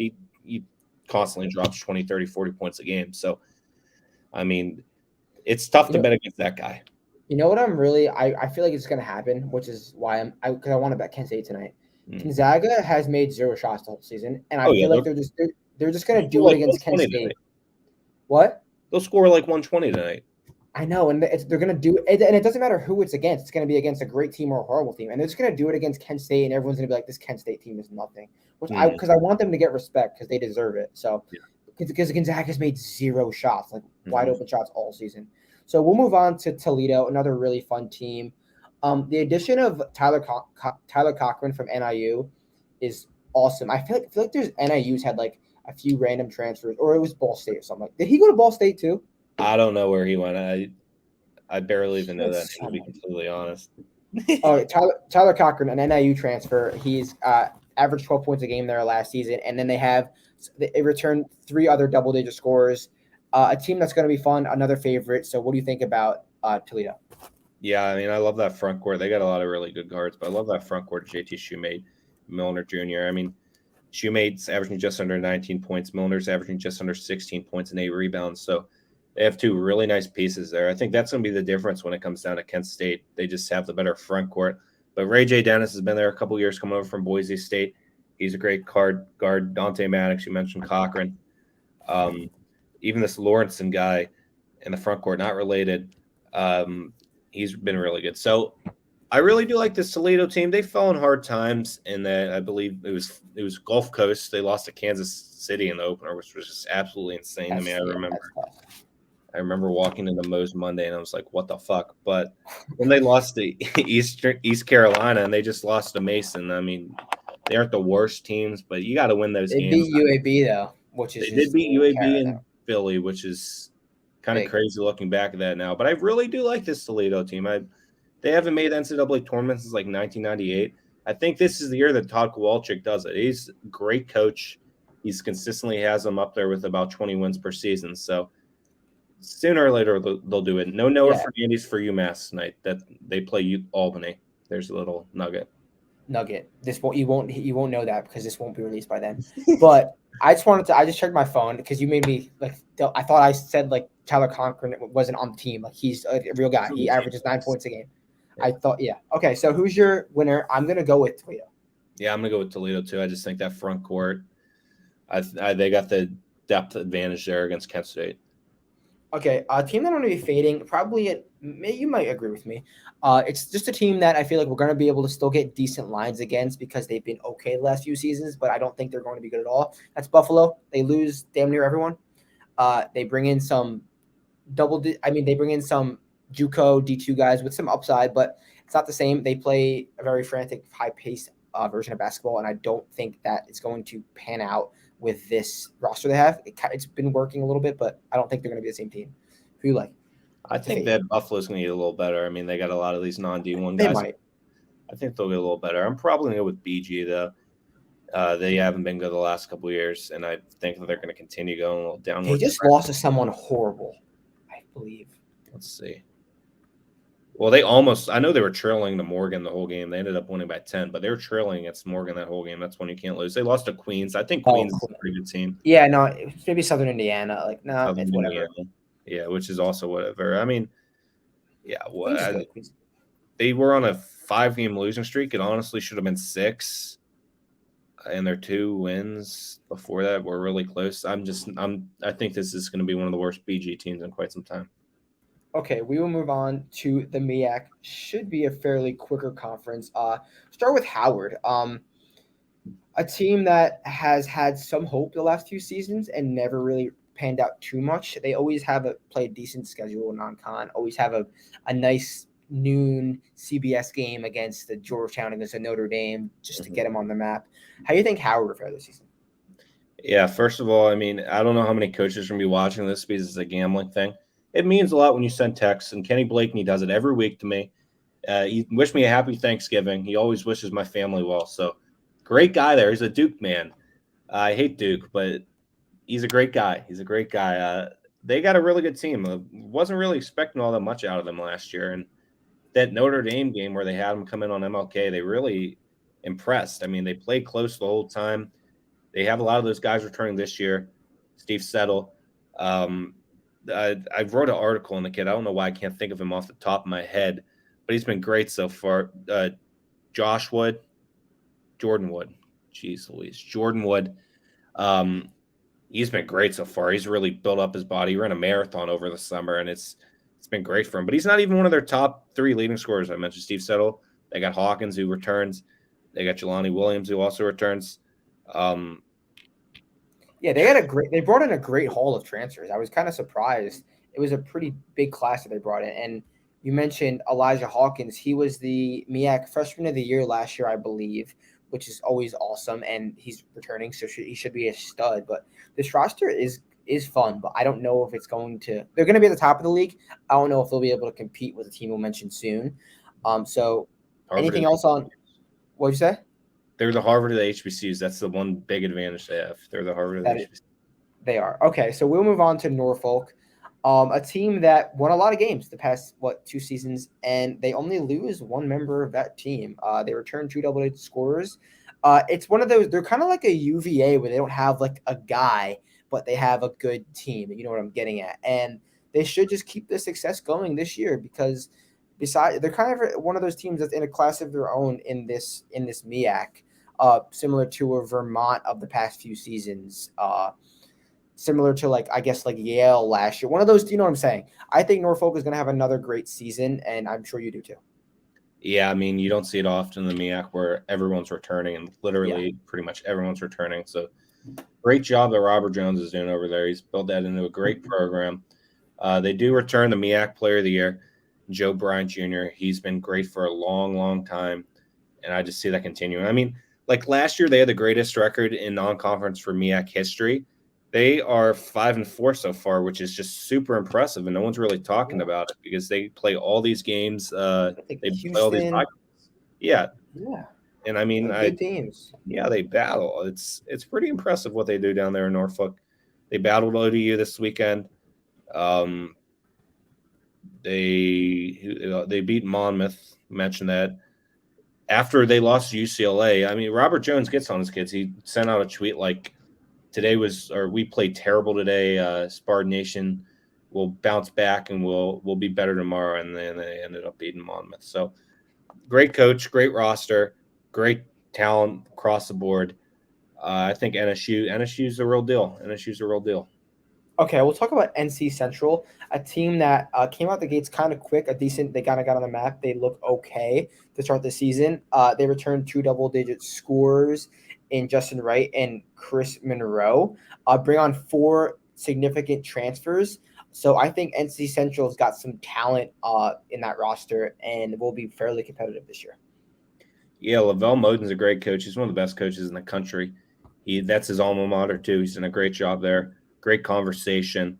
He has so many connections just throughout the world. He grew up in the same projects in Boston as New Edition. A little interesting tidbit there. But yeah. But I mean, Wright returns 15.3 points per game. Justin Wright, he was great for them last year. You mentioned Monroe. They also have Boone there in the backcourt. They also Marquis Maltsby played a little bit last year. He was at UNH before. He's got a bald head. He's really fun to watch. He's really good. Fred Cleveland, he was in the MEAC before. He hasn't played all that many minutes. I expect him to get better as time goes on. He will do really well in MEAC. He was at NCAA back when they were in the MEAC. And an addition that wasn't really talked about much. I talked about it a lot when he went to VCU first, is Brennan Medley-Bacon.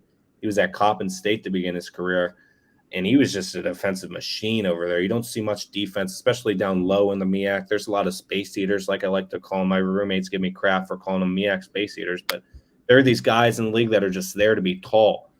And Medley-Bacon is there to, like, actually do stuff. So he comes back in the league, and I think he's going to do a really good job. Baltimore boy. So, I mean, Lavelle Moden always has his boys up there towards the top, and I'd expect it again. I'd almost put money down right now that they're going to make the MEAC semifinals at least.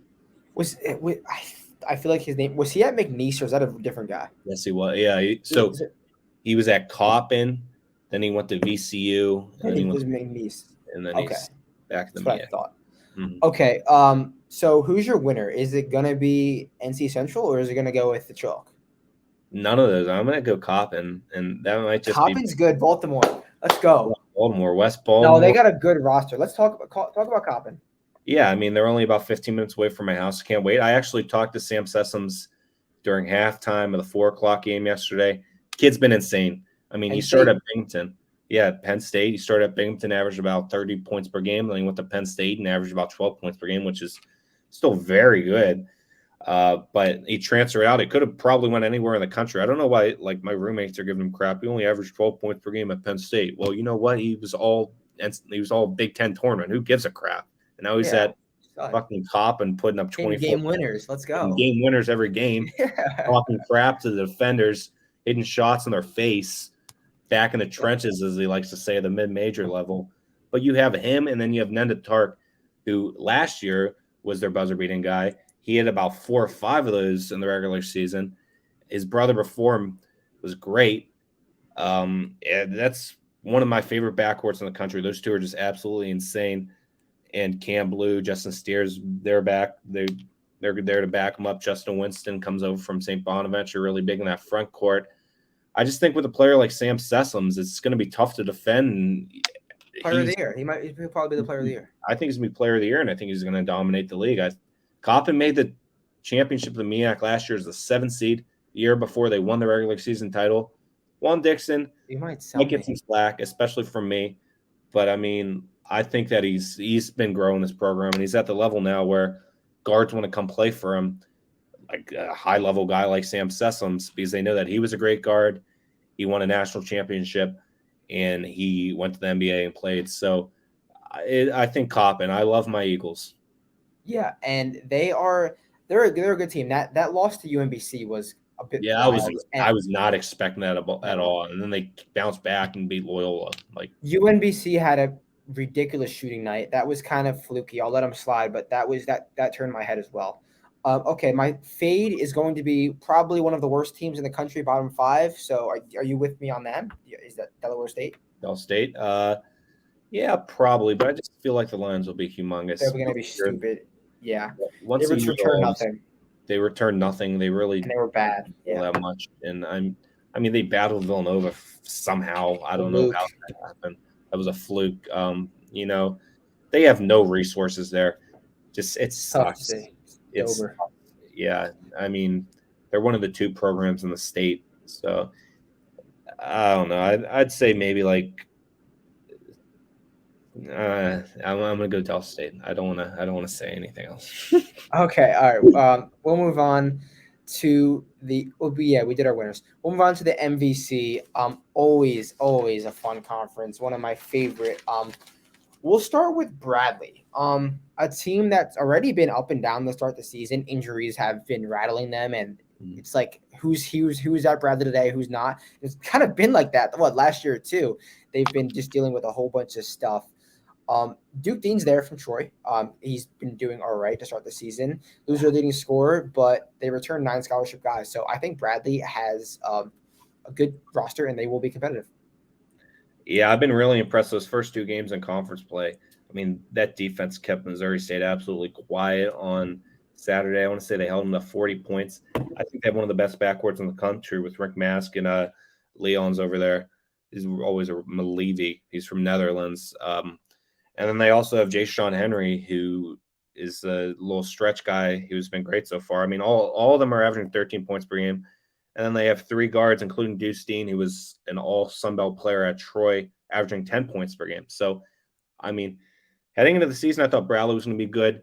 Mast, I thought was going to be out for a while, and he ended up coming back. He's played the last 3 games, and he's been great. That's a huge return for them.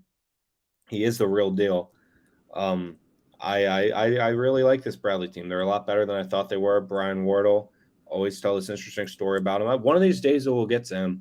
I worked the Ryder Cup last year in Wisconsin. It was the last day, and she was baddie. She was like 40, 45 years old. She just started talking to me. She's like, "Yeah, my first kiss was Brian Wardle. Do you know him?" I'm like, "Yeah, the Bradley coach." What?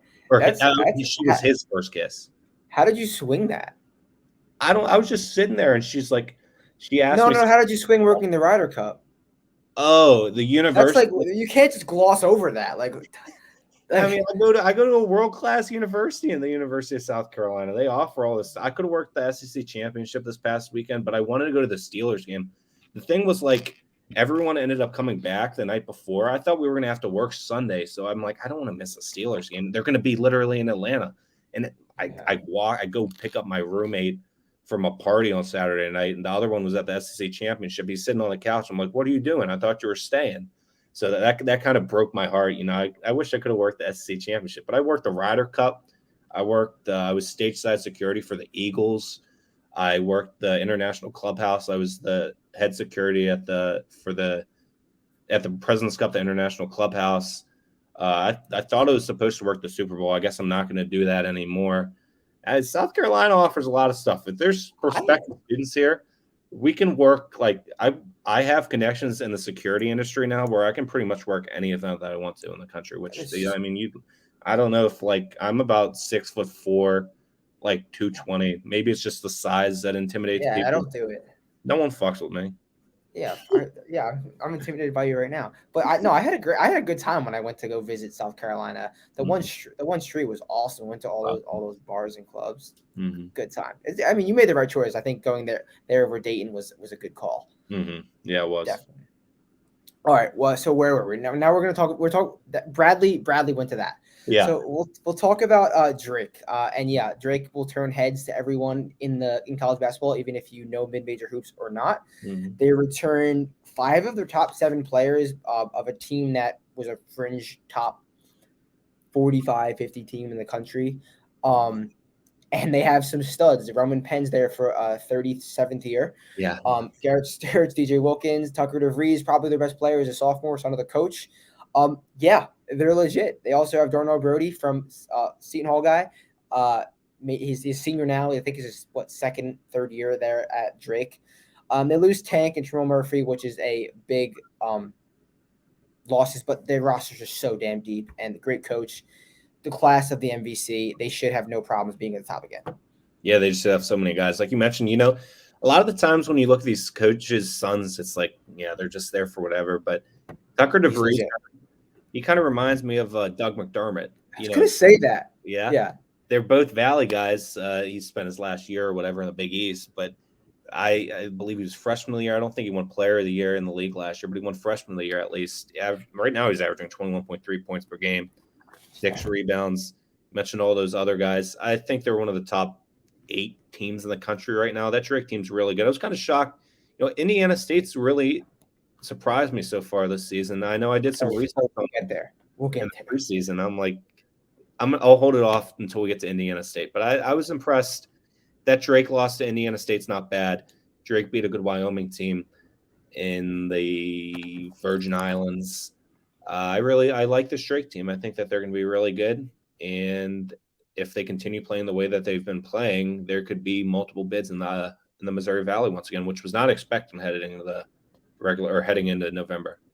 All right, so let's go right into Indiana State. They're one of like the grittiest and toughest teams in the entire country, but I mean in the entire MVC. They get super hectic from time to times, and we'll just turn the ball over. But they have an electric trio duo: Cooper Neeson, Cam Henry. They just run. I feel like they run like 5 guards at once. It's sometimes they just play like super small ball, but they are a fun team. Bring in some key transfers, some big school transfers. I think they are going to be good, and we already saw them beat Drake. If you could beat Drake, and you could beat anyone in this conference. It was at home, and they have a great coach as well. And Josh Schertz, is that his name? Something like that. Mm-hmm. Josh Schertz. Yeah. So I think Indiana State is going to be a good team. So what's your Indiana State thing?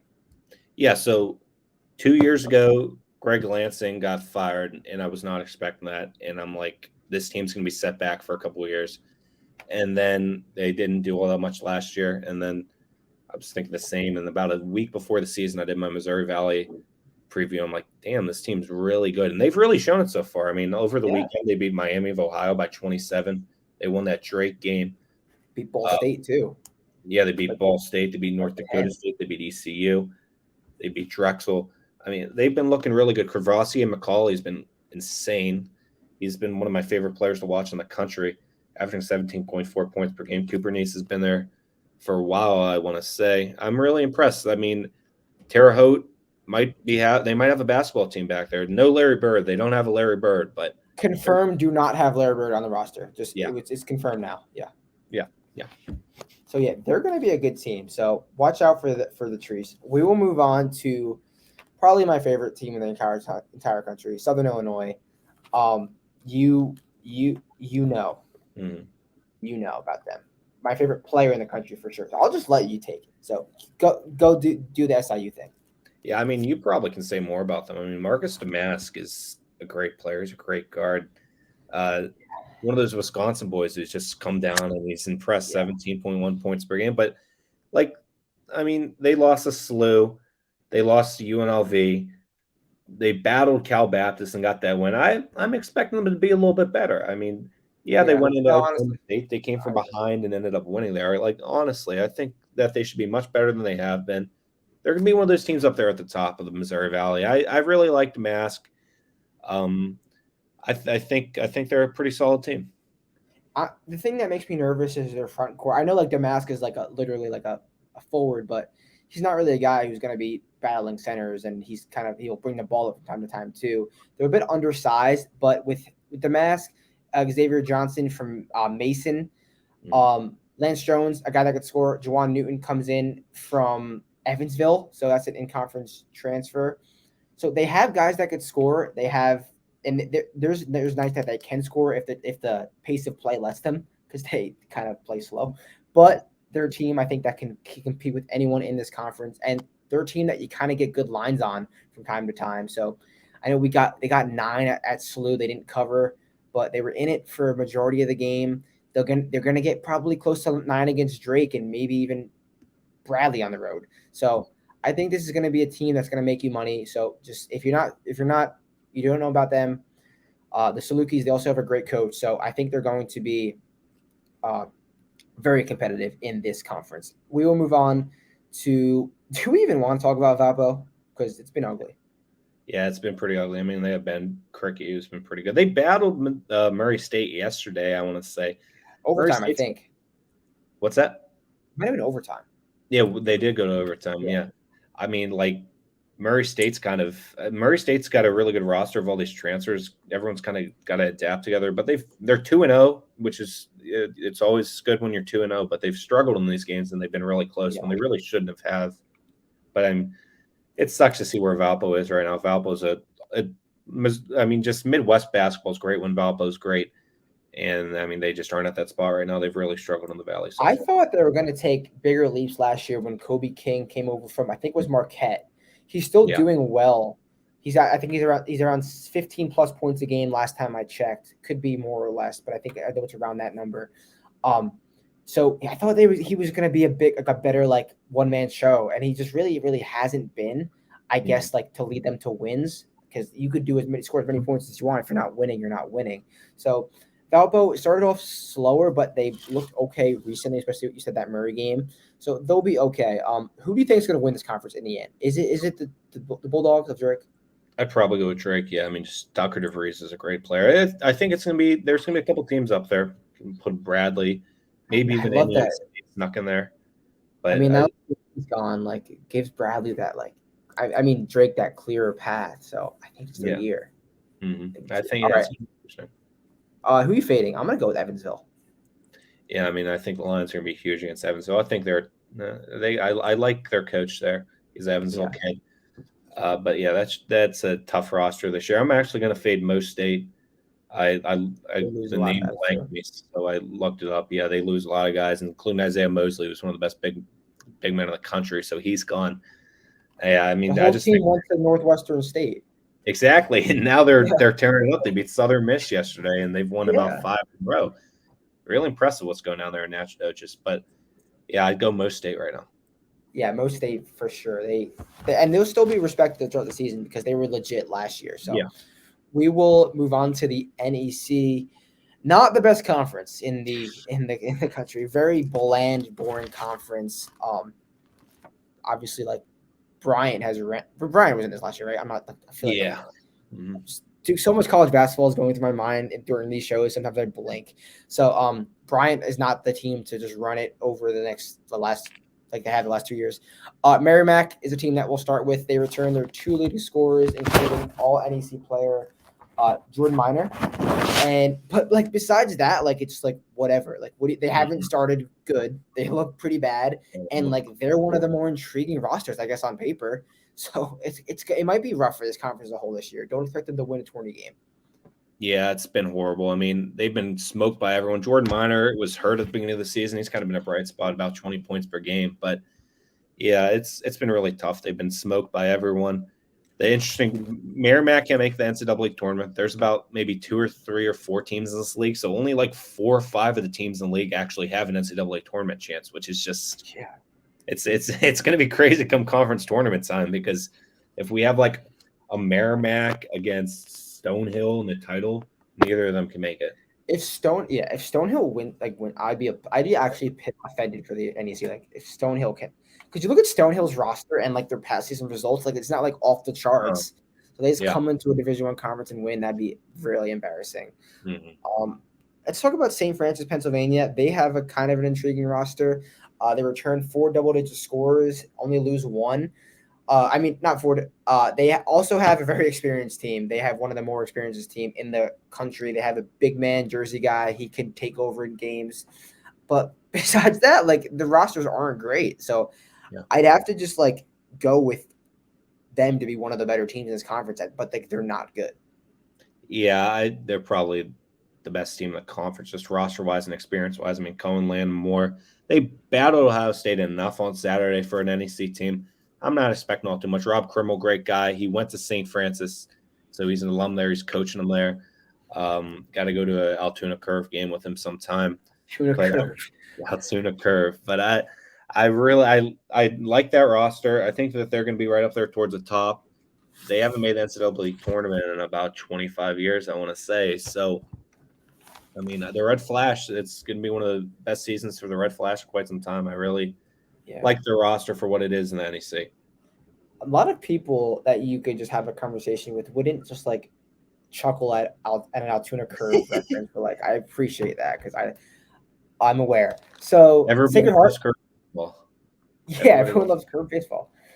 Sacred Heart, they bring in a few transfers. Raheem Solomon from Niagara, Aiden Carpenter from Siena, Brendan McGuire from Quinnipiac, and they return Nico Galetta, double-digit scorer forward. A team that I noted that they were just objectively small. I mean, they're playing in NEC. Take that for what it's worth. Like it might not even matter. They have those MAAC transfers with experience, but how does the MAAC rate to the NEC? More or less the same. So I think they might have an okay season, but there's so many question marks. You can pick out of a hat a team who's going to win this conference, and Sacred Heart very well could be that team. Yeah, they could. Anthony Latina. I'm just throwing all these coaches' names. Great guy. I kind of feel bad because I'm going up to Pittsburgh this weekend. There's 2 games I'm going to see. I'm going to go see them, and I'm going to see they're playing at Pitt. They're really hot Pitt team. I'm going to see Marshall, Bobby Moe up at Robert Morris. But I asked him for all these tickets, and I guess like half the guys can't even come anymore. So I'm having him take all this time out of his day to get tickets for family and friends to cheer on the Pios, and like half of them aren't going to be there. But I'll after the fact. What's that? In Pittsburgh? Yeah, 3:30 ACC Network Saturday. Okay, appointment television. Yeah, appointment television. Sacred Heart against Pitt. But yeah, I love Nico Gillette, Aiden Carpenter, 2 of probably the best players in the league behind Josh Cohen, who's at St. Francis, PA. So I think honestly, it's going to be them and the Red Flash up there. I don't know if we're going to touch upon Fairleigh Dickinson Jersey team. They run an awesome style of offense. They score a lot of points, and they'll probably be up there too. People weren't expecting much out of them in the offseason. But Tobin Anderson comes on D1, and he brings in Jack Castleberry, who's at the Citadel, also scored a lot of offense. And he was at a really good non-D1. He brought in his like top 3 scores, like 15 to 25 points per game, and they've just been tearing it up. So was that all the St. Thomas Aquinas guys? Yeah, St. Thomas Aquinas. Yeah, I noted that when I was looking at FDU, but they lost Rush. I forget where Brandon Rush transferred to. Youngstown State. Youngstown. Okay, yeah. So that was a big loss, but I mean they're lighting it up so far. Yeah. Who's your winner in this conference? Give me the Red Flash. I mean, I kind of want to say Fairleigh Dickinson just because I love their offense. I don't know how the league's going to adapt to it because I'm not expecting all that many points in the league. So they could really be a headache. I could see Fairleigh Dickinson sneaking in there, but I put St. Francis probably as of now just because of the experience they have returning. I want to take MEAC, but I just cannot. I'll go with. Who'd you go with? St. Francis. All right, I'll go with Sacred Heart because it doesn't matter. I'm not betting it. Yeah. And then I don't even know if we can fade them because it's already getting out of hand. Long Island, a team that I loved last season, made me a lot of money last season. Lost everyone. Lost the whole team, and they were fired Derek Kellogg for whatever reason. Which is sad to see because like they were a newer team, I guess. Sick colorway. They're called the damn Sharks. Like that's a fun team, and now they're horrendous. So they're going to be probably one of the worst teams in a already bad conference. Are they going to be your fade, or are you going to go with someone else? I'm probably going to go Central Connecticut. I don't know how the Lions are really going to adapt in NEC play, but I've been doing it so far this year, and they're 0-9. I believe their coach's name is Patrick Sellers. They're going to be in the cellar, so. They're going to be in the cellar. You signed up for it, dude. All right. The OVC. We got 8 conferences left, and we're busting it out. A fun conference, some new teams in the conference. We'll start with Little Rock. Nikola Maric is gone. He was the guy. He's just a big man who took care of business last year for Little Rock. Returned 2 double-digit scorers. The front court, I'm expecting to be a big plus for them. But besides that, it's kind of a question mark. They've looked not great to start the season. What's your take on Little Rock? Yeah, I mean, first year in a new league, honestly. Yeah, before hopping into this, I honestly didn't think all that much of the. I thought the Ohio Valley was going to be one of the worst leagues in the conference, and or one of the worst conferences in the country. And they've been doing much better than I thought they were going to do. But Darrell Walker does great down there at Little Rock. He had struggles last year with health and injuries on the team. That was crazy. Yeah, I mean they were a really good team, but just like everyone was hurt, and it was tough. I believe they won a game in the Sun Belt tournament, but yeah. They lose pretty much. They had all these ick guys. They like last names ick, like from European countries, but they're all gone. I honestly don't know. He's a great coach, so they'll compete. But I don't know much about this team. They've lost their last 3 all by double digits, albeit against Indiana, Miami of Ohio with Travis Steele, and San Francisco. But they really haven't competed with anyone well. I guess they kept it within 8 against ETSU. But They're also, I mean, he's just such a great coach, and it's a new league, and I believe it's a step down of a league. So I could see them being up there towards the top. I agree with everything you had to say because the roster doesn't really like it's not crazy, but the step down and some success that he's had, I think they're going to be one of the better teams. I forget what I was going to say, but we'll move on to Moorhead. They lose. Uh-oh. I'm all alone now. Want to talk about Moorhead? I'll talk about Moorhead. We're here. I was gonna break some news. That's crazy. Wait, what did I just like leave and come back? Yeah. Yeah, that was crazy. I don't know how that happened, but break some news. I got a text Preston Spradlin about this first, but I have some inside scoop that Jordan Lathan might be done for the year, which I believe it's Jordan Lathan. Let me check that before anything. See them? No, not Milwaukee, right? Yeah, Milwaukee I believe transfer. so. Yeah, it's him. Um, he has an arm injury that's been lingering. He hasn't played all that much. He's supposed to be a key piece, but I mean, Preston Spradlin's just a great coach, and they have a great roster. But that's going to be a tough loss. He hasn't even played this year, but they have Jalen Hawkins, Freeman. They've been great. Austin Gross or Alex Gross. Alex Gross. There was a lot of coaches in the league that were talking really highly on him. Thought he'd take a step up this year, and he's done exactly that. 12.8 points, 7.6 rebounds per game, and that's something like we talked about Scott Nagy earlier at Wright State. Preston Spradlin's been able to do it with big men at Moorhead. He had here we go again, Janai Broom. He's at Auburn now. He was a defensive player of the year. One of the best players, one of the best players in the country. Now he's at Auburn. He chose Auburn over Florida. And Tyjon Claude, who's at Western Carolina, starting for them now. So he gets these big men to produce.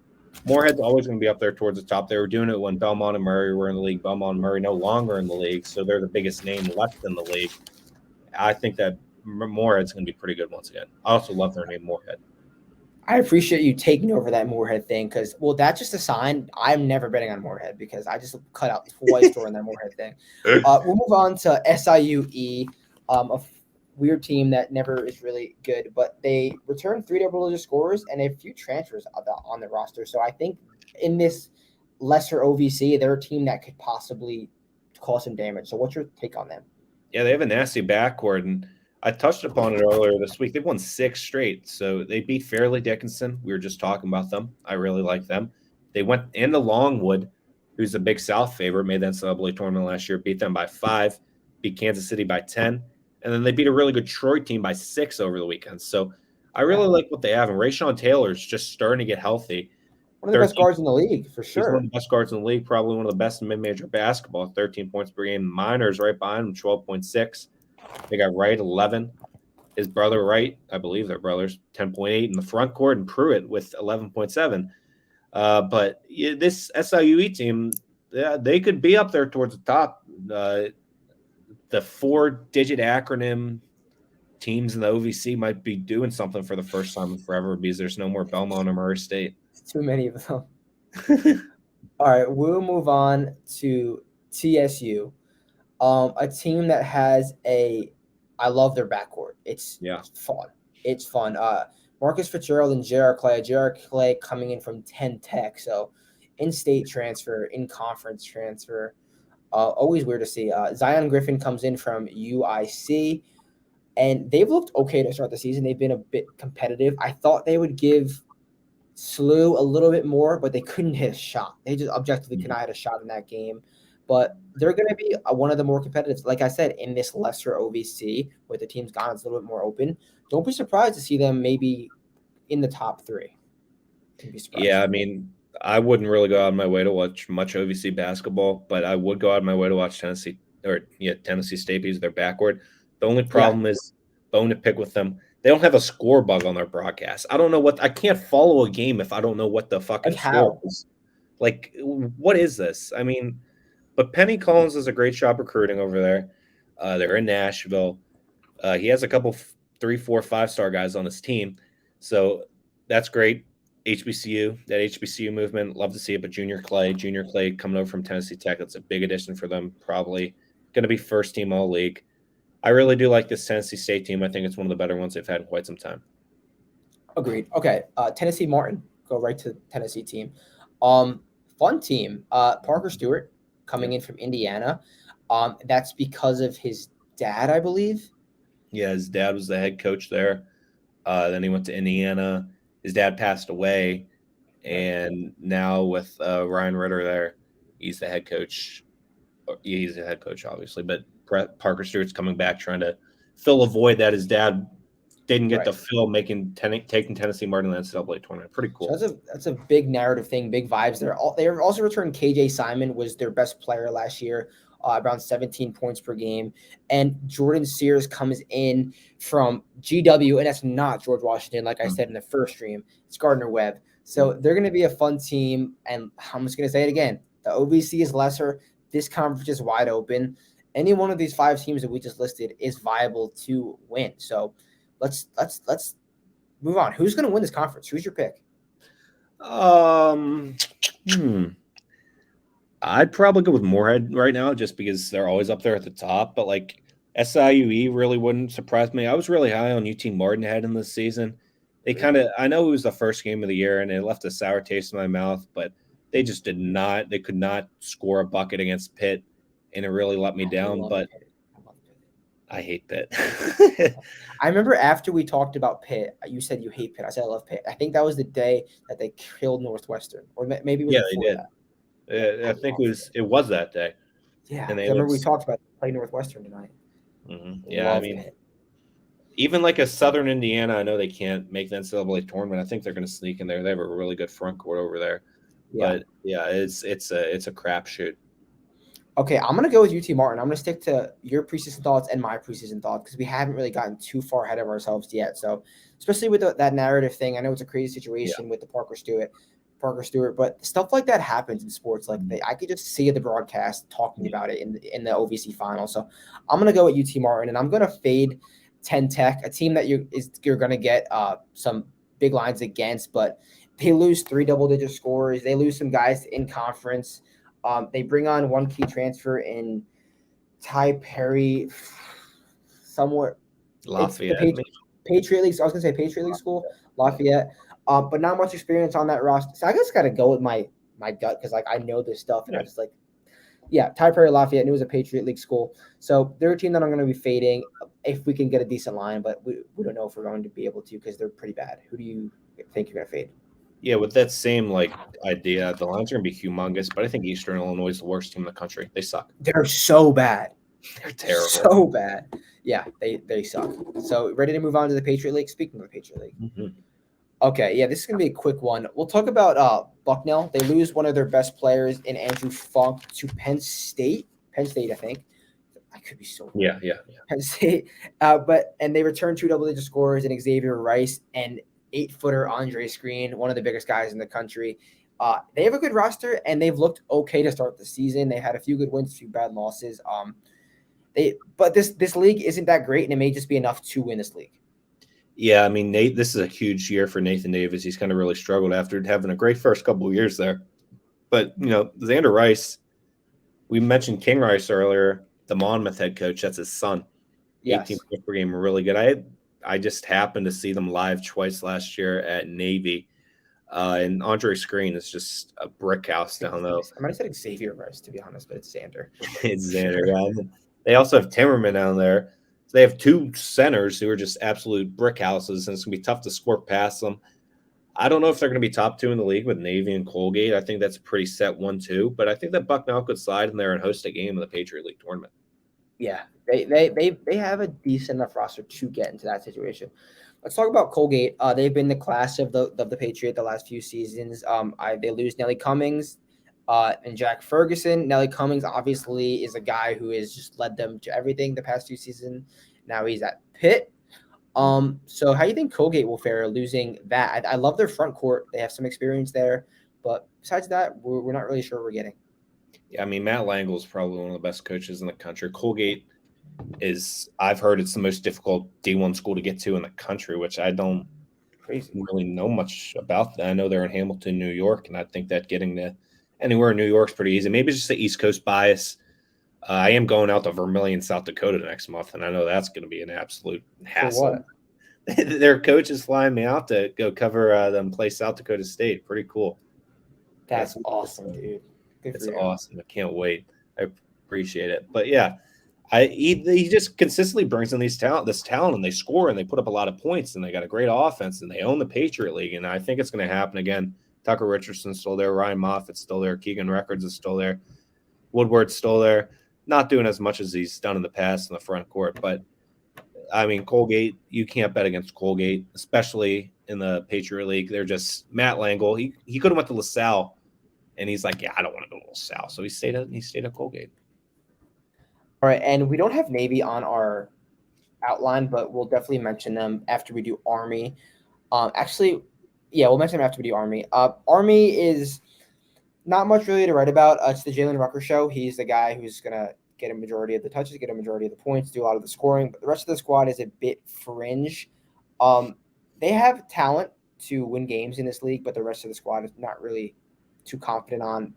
They looked okay. They beat Siena already to start the season, which was kind of surprising. And then other games they've looked pretty bad in, so kind of weird. So what do you think about Army? Yeah, last year I covered all the academies. So I covered Air Force, I covered Army, covered Navy. And they had a great first month of the Patriot League, and then they kind of fell off. They should have hosted a game in the Patriot League tournament. They ended up tying in like sixth place, but they just got so cold there at the end that they couldn't do it. You mentioned Jalen Rucker. He's a Baltimore boy. He went to Gilman, puts up a ton of points. He's pretty much all their offense. Chris Mando is actually averaging more points than them this year, 16.1 points per game. He's a forward. And I like this Benson kid they have coming in. I believe it was the Siena game where I was watching him, and he just went off. He's a freshman. So there's some bright signs there in that backcourt for Army. I think that this could be one of the better seasons in a while. I can't think of the stat off the top of my head, but like last season was one of their best seasons in a long, long time. They're one of the four original teams to never make the NCAA tournament. Them, William and Mary, St. Francis, Brooklyn, and I can't think of the other one off the top of my head. Citadel. So four of them, yeah. But I don't know if this will be the year they make the NCAA tournament. They have a really nice backcourt, and if they can keep Rucker from transferring out, they could be really set up for something good in the near future. All right, so before we get on to Navy, I just want to point out that they're my team to fade in the conference. Navy. And I know you think differently of them, so give me your Navy thing. Maybe it'll change my mind. I think they have one of the best defenses in the country. I had to challenge it last year. There's times where I want to say they kept Furman to like 38 points or something. I saw them pretty much stop Marist. They were up like 20 points on Marist, but they did that. And one of the greatest basketball games I've ever seen, this has nothing to do with their defenses, when they played BU last year in the Patriot League semifinals. Went to like triple. Yeah, he was crazy. Yeah, I can't remember who the kid was on BU, but he hit every shot possible to keep them in that game, and they ended up falling. And Navy got smoked in the conference title game at Colgate. There was like 1 second where I'm like, I'll go up there, and then I'm like, they're gonna lose by 30. 8 hours to watch them lose by 30. But Ed DeChellis is a great coach. They have some guys. They lost quite a bit from last year. Tyler Nelson still there. Daniel Devers big in that front court. Austin Inge, Sean Yoder, Patrick Dorsey's still coming back from an injury. Even they have experience. No, you're right. They do have experience. They have experience, but it's not going to be the same as last year. I still think that they're the second best team in the league. They play a lot of games really close, and they'll grit you out. It's not going to be a high-scoring Navy team. It's not going to be your that was my thing. I'm not really sure where the scoring's coming from, to be honest. Yeah. Because losing Summers is a bit. That's what I was thinking of. What'd you say? I was going to say it's not going to be your David Robinson teams. I couldn't think of who it was, but David Robinson, yeah. Yeah, so I'm not really too high on Navy. I'm not really sure how well they're scoring. If they face a team that's going to have a plus shooting night, I feel like they're screwed. Mm-hmm. And we saw that already to start the season last week against someone who Navy shot really well against, but the other team just had a plus shooting night, and they couldn't keep up with them. They lost to VMI this weekend, which was just VMI absolutely smoked them. That might have been it because that offense went really well. VMI sucks. Yeah. So who's your pick to win? I'm gonna go with Colgate, even without Nelly and Jack. Yeah, I'm going Colgate. They're always going to be up there. I mean, with Matt Langle, they're going to win the league. So I've picked a Navy. Who are you fading? AU. I'm going to fade American. They've had a really nice start this season. It's like what you mentioned earlier with Princeton. They run some of that Princeton style, and maybe it doesn't really catch on to the teams in non-conference. They usually play a pretty local non-conference, and I feel like they're not doing all that much this year. They're playing like PA teams or whatever. So like those teams haven't seen AU style of basketball, but when it comes back into the league, I feel like people like know what's up, and lines will be close to begin the season. And teams like Navy, like Bucknell or BU or Colgate or even Army, like will end up running away with them. Okay, and we will move on to the SOCON, who is home to the best team in the country, the Sanford Bulldogs, who Nick doesn't respect. I guess I don't. They got a great backcourt. We'll get there. Okay, we'll start with ETSU. Losing the Brewers to UAB, David Sloan's going to be tough. They returned some key names in Jordan King and 2 key transfers they returned. So ETSU has been a team who's been competitive at least the last few seasons, but it's kind of a revamped roster in a good conference, a good competitive fun conference. So how do you think ETSU will fare? Yeah, I think they'll be up there towards the middle, but they're a program on my shit list. I have like a couple programs on the shit list.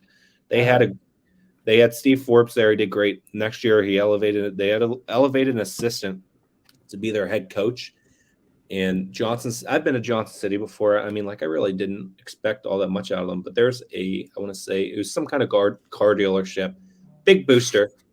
And we had I love the narrative stories that just like don't really apply, but like they so apply. Yeah. When teams are on my shit list, they usually do bad. Ask Trevor Williams, former Pittsburgh Pirate pitcher. He had his first good season ever since he blocked me on Twitter. Worst tattoo in the history of sports. Have you ever seen his forearm tattoo? It's like a dead bird. Keep going now. Yeah, it's like a raven or something like that. But yeah, they fired their head coach. They fired this guy. He had an amazing season because players were kneeling for the national anthem because a booster went and complained about it. He's like, we can't have that at our school. That's not okay, blah, blah, blah. And of course, they fired him. Attendance has gone down. It's not been the same. I feel bad for the guy there because he's a really good coach. I bet you he's a great guy. But no one wants to support the program anymore because their AD knelt down as some racist piece of shit and let him do that to them. So that's all. I'm not going to say anything about ETSU because I don't like their AD, and I think he should be fired. And that was terrible what they did there.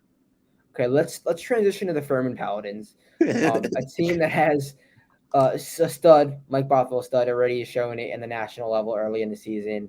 Jalen Slauson also awesome. They lose Alex Hunter, which is pretty big, but they have a pretty experienced roster on a successful team. Throw in that championship game heartbreak last year to Chattanooga. What's his name? Malachi made like the half-court shot. It was David Malachi. Oh, I love him even more. Yeah, he is a stud. So that was heartbreaking. They had that game. They thought they were winning. Everyone thought they were winning. Had Chattanooga money line though, so that was felt good. So yeah, Furman has a good roster. They should be very competitive. A team that can light it up at any given night, make 23s. So, how do you think Furman will fare? Yeah, I'll never forget that game. I was at the CAA tournament watching it with Aaron Robinson. He was now working for. I was going to say Aaron Rodgers. Watching with Well, you know who was in front of me there in that game? It was Jameer Nelson. Jameer Nelson was sitting right in front of me. Really? But, yeah. Because his son was playing the game after. Yeah. Yeah. But I saw Furman. What was it, 2 weeks ago now? I wasn't all too impressed. I was expecting a lot out of them. I had Penn State. Yeah. Well, it was the next day. They were playing Old Dominion. Okay. But I was expecting them to smoke them, and they really didn't play all that well. I had them top 10 in the country going into the season. I still think that they'll bounce back and be up there toward the top. You mentioned Mike Bothwell, Jalen Slauson, Marcus Foster. They have Garrett Hine coming in from Wake Forest. We Forbes ties there. ETSU going back to that. I mean, he was one of the top players in, I want to say, North Carolina basketball over the last high school basketball a couple years ago. And he's coming in and he's done really well over there. Oh, no, that's Carter Witt I'm thinking about with North Carolina high school ties. But Garrett Hine, he's been good too. JP Pegues, Ben Vanderwall. They have a really deep roster. I've been expecting them to play better. Maybe they'll hit a stride come conference play. They only beat South Carolina State by 12. They went into Apps. That was a really nice win earlier in the week to go into Boone and beat the Mountaineers. But I got to see them hit a little stride here. They play NC State in a couple weeks. That'll be interesting to see. Maybe they can pick off there, and then they play Stephen F. Austin at the big arena in Greenville. It might be Bon Secours on that Saturday. But I think Furman's going to be up there at the top. I just haven't been all that impressed by them so far this season. Oh, yeah, I actually agree with you. That I haven't been too impressive, but they're still going to be one of the better teams. Okay, now I'll talk about my favorite team, Samford. They returned 5 of their top 6 scorers. Quez Glover, Florida to Samford. Bubba Parham, VMI to Georgia Tech to Samford, already about 10 points a game. Jaden Campbell, Jermaine Marshall, Logan Dye, all averaged double figures last year. Roster is solid, so solid, 1 to 4. And you mentioned that backcourt is just awesome with Glover and Parham, 2 guys who had success at the top level of the sport. Mm-hmm. They come down to the SOCON, and they're already looking awesome. They've been in damn near every game except for when they played like a literal JUCO. They just lost the game. Yeah. But not enough guys played, so I'll throw that out. That they already look impressive. 2 overtime losses to good teams in DePaul and UCF. So I think they should be the SOCON favorites. I haven't seen any lines. I need a betting line on this because I want to play them to win, but I don't think I'm going to be able to find it. So I just love everything Samford. I think they're just awesome all year round. Yeah, I mean, don't get me wrong. I think that they're a great team. They're a top 25 mid-major team, dude. Like they are. If they would have beat that 91, if they would have beat that 91, they didn't beat them though. I'm going to shit on you all season for that. I think they're a really good team, and I think that they could be there. But that loss just really put a bad taste in my mouth. They should have won that DePaul game. A lot of guys didn't play. I don't care. But I love their team. I like Bucky. Yeah, go. Bucky McMillan's a great coach. He's coming there and completely turn around. Bucky Ball, yeah. And, like they played these midweek games in conference play, and it would be a packed house, and they'd smoke them. But then on the weekends, they would look like a completely different team. That was another thing. It's just there's a lot of inconsistency about this team. But you mentioned Bubba Parham back in the league, VMI. He averaged over 20 points per game at VMI. Then he went to Georgia Tech and played pretty well. Now he's back in the SOCON with Quez Glover, who was at Florida, and he's already had a year under his belt in the SOCON. He's been great so far. But something that I really think, you got Jake Stevens in the league at Chattanooga. He's obviously the best big man, but I think after him they have like 3 of the best big men in the league. I mean, Jermaine Marshall's great. He returns. Logan Dye's back. They got a Chore there who's also really nice. And a little sleeper there, Nathan Johnson, my boy. He started at UMBC, was there for a couple of years. Iowa kid. I was kind of shocked that he went down to Samford, but he's been a really nice key bench piece for them. I want the Samford team to be really good because if they make an NCAA tournament game and Bubba Parham and Quez Glover just go off, it could be scary. They could beat a team by like 15 points. It's kind of funny that Birmingham, Alabama is the best basketball city in the country. Yeah, definitely mid-major wise. You got UAB. No. Nation. In general. I don't know who else I would put up there. Like just atmosphere-wise, I put Philadelphia, but not talent-wise. Yeah, I feel like this could be a conversation. Like, what is the best basketball city or county or location in the country? Like New York? No, like not New York, because like I'm just saying like amount of schools, but it's Birmingham, Alabama. There's a lot of really good JUCO talent down there too. Alabama JUCO ranks are insane. I think Samford might be the best basketball team in Birmingham. I'm just kidding. No. UAB is. So they are my winner. You already know I'm going with that. Who is your winner of the SOCON? Wait a sec. I'd probably go with. I got a dinner text. I got to respond. I didn't see it 6 minutes ago. We got 5 left. 5 conferences left. Furman. Give me Furman because they were my preseason favorite and I was so high on them. I think they got to go out for revenge. I mean, yeah. That obviously left a sour taste in their mouth. They've got pretty much everyone back from that team. They came back to make the NCAA tournament. I mean, they were getting legit NBA looks. I would go with the Paladins. But I wouldn't be shocked if a Chattanooga or a Samford go up there and win it too. All right, and we're fading. I think we're aligned. Want to say it at this on the same time? The team we're fading. 1, 2, 3. VMI. Okay. They're both. They both suck. They both suck. Mm. They both suck. Yeah. VMI lose luck. Everyone. Yeah, they do. Andrew Wilson's done a good job there so far. I was going to just mention, I shat on the Citadel in my my SOCON preseason poll, and I think I kind of got out to them because like half their team followed me on Twitter, and Really? I DM'd one of the guys because he was at High Point.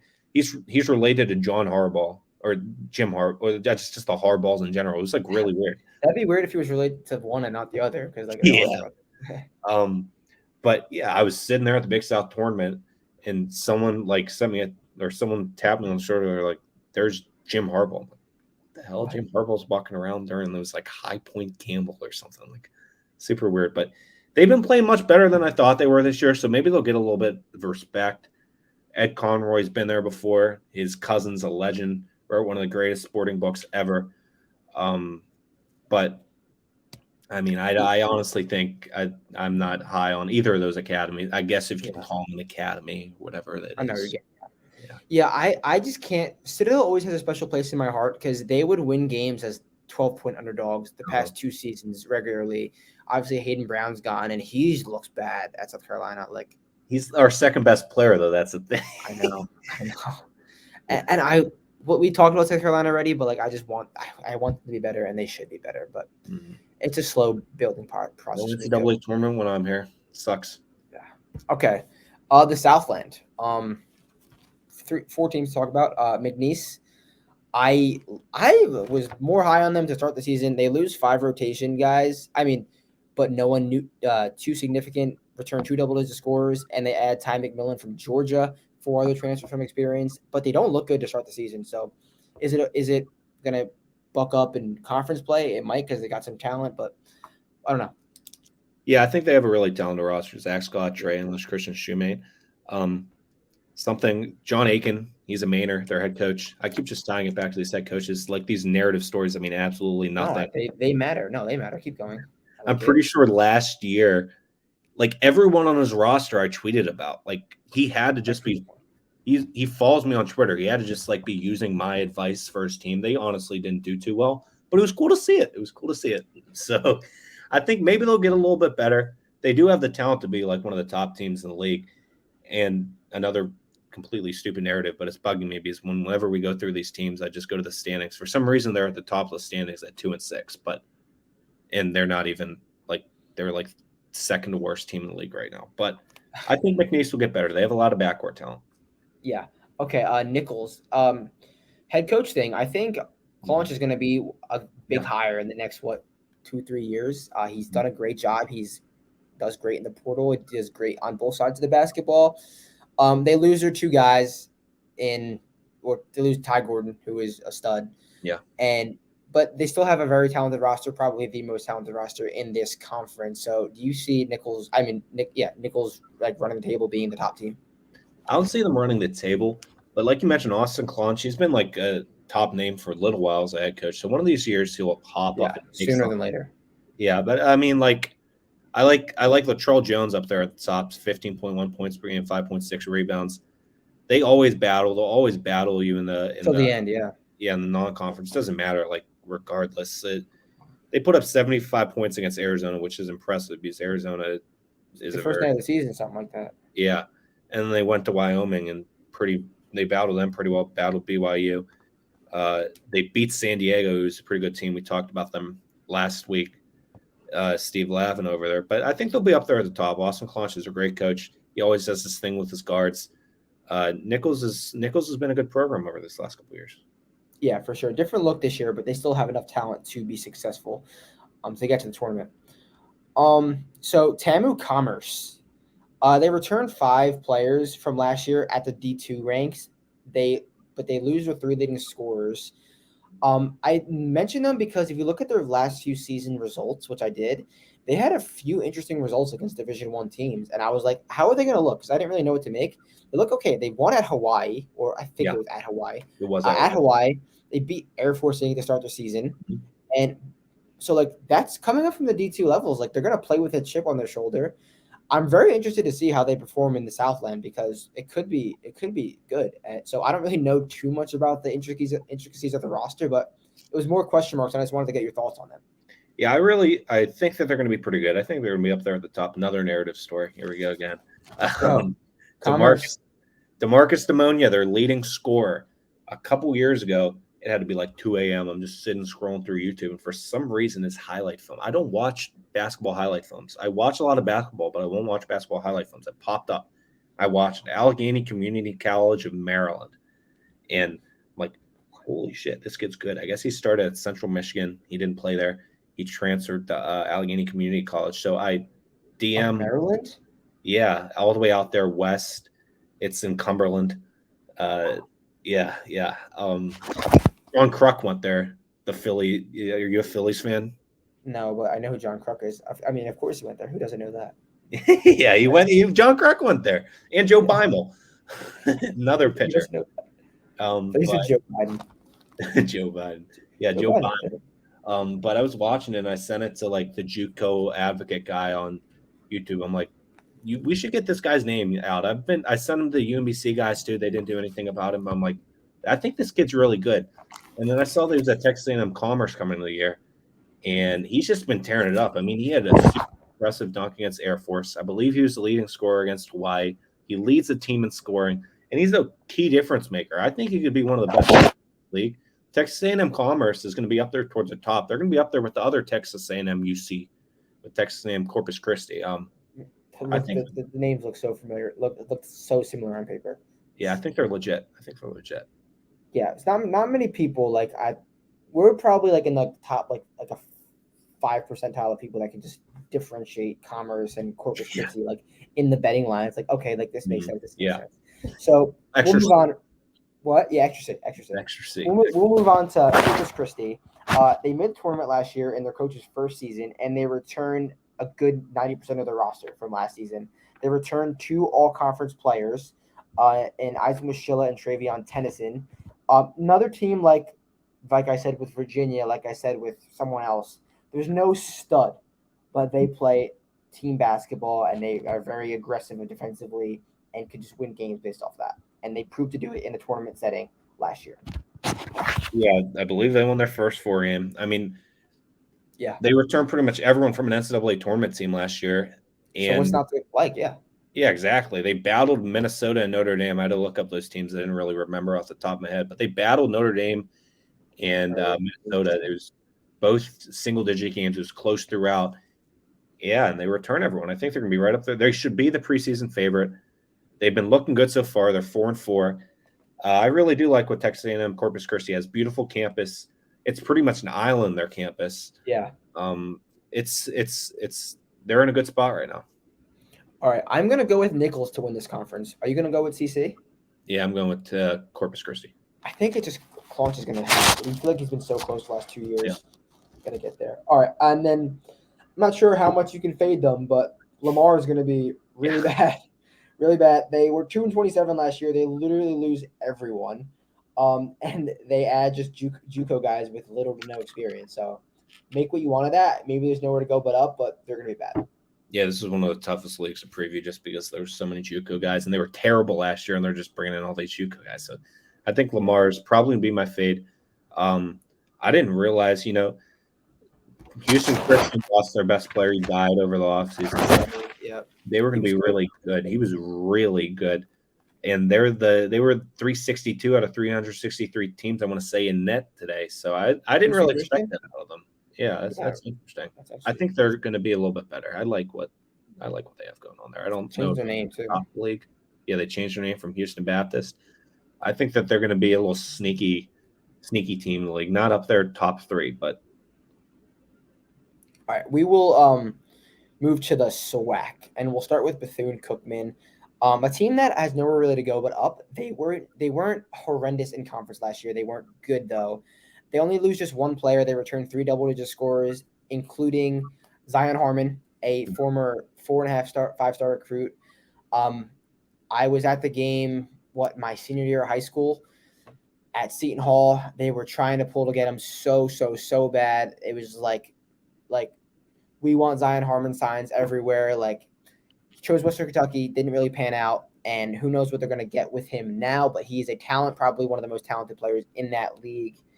They also add some other transfers, so I think Bethune-Cookman has a decent roster and could be semi-competitive in the SWAC. There's 2 to 3 SWAC teams that are much better than the rest, but I think Bethune-Cookman was going to be better than expected. I already got them cheap against. They were -2.5 last week against someone really bad. The books aren't catching up to them yet, and they won by like 15. So I think they're a team early season who can make you money. Yeah, I love BCU. Reggie Theus is their head coach, former NBA All-Star. He was pushed out by Michael Jordan. He was a Bulls star player before Michael Jordan, and he was a head coach at a couple other places. But now he's at Bethune-Cookman. You mentioned Zion Harmon there.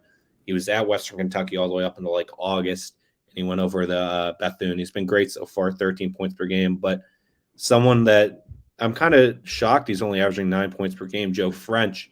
He tested the NBA draft waters last year. He's a stud, but he's only averaging 9 points per game. And I think that him and Zion Harmon in that backcourt could be a real deal.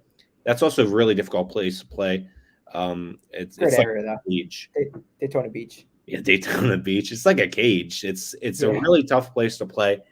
And I think that'll be a difference maker when teams come to Bethune-Cookman. You got those two guards that can just absolutely score on you and torch you. I think they're going to be right up there towards the top. They're my preseason pick in this league. Bethune-Cookman was. Wow. Okay, I'm going to talk about Grambling State, a team that returns – they return two leading scorers in Tremichael Moten and Cam Kristen. They bring on a few transfers, and they looked okay to start the season. So how do you think Grambling will start? There's a couple teams in this league. SWAC doesn't usually win games, and I guess maybe it's because they're not playing as many bye games, but still they're blowing out teams. Like Grambling just beat Incarnate Word. Incarnate Word's not that good, but they're still a D1 team. They beat them by 33 on Saturday. They beat Dartmouth by 34. Wait, that math's wrong. 24. Still a good win. Dartmouth's a good team. And they beat UTSA at UTSA by 20. They beat Colorado in that opening Friday. They've had some really nice wins, and like you mentioned, Cam Christian, great guard. I've been really impressed by this Grambling team. I want to say they've never made an NCAA tournament. This might be the year that they do it. Yeah, the guy Terrence Lewis, he went to Iowa State, didn't play last year, I don't think, and he might have sat out a year. I'm not really sure his situation, but he's played 3 games this year. Injury, but I feel like a guy that could boost their roster, former Big 12 player. So another addition to this Grambling team. Let's talk about Prairie View A&M, a team that I feel like is another ceiling team who they'll have those games where they'll just run with a big school, and then they'll have those games where they'll lose by 50 to a big school. So it's pretty weird. They've been kind of one of the better teams in this conference the last few seasons. They lose their leading scorer, but they return 2 double-digit scorers, and they add 5 transfers with some experience and upside. So I think they have one of the most talented rosters in the SWAC and will be at the top. And they are my pick to win. So I will say that now. Yeah, they have a really nice backcourt there with Douglas and Gambrell. They're just really solid throughout. They have a couple guys that can score points. Prairie View's been up there for, I believe Byron Smith's still there. He's a really respected coach in the league. Brought him to the NCAA tournament a couple years ago. Had a Baltimore kid who led them in that backcourt. But like you mentioned, they can play really well against a really good team one day, shock them. They beat Arkansas State. They beat Washington State.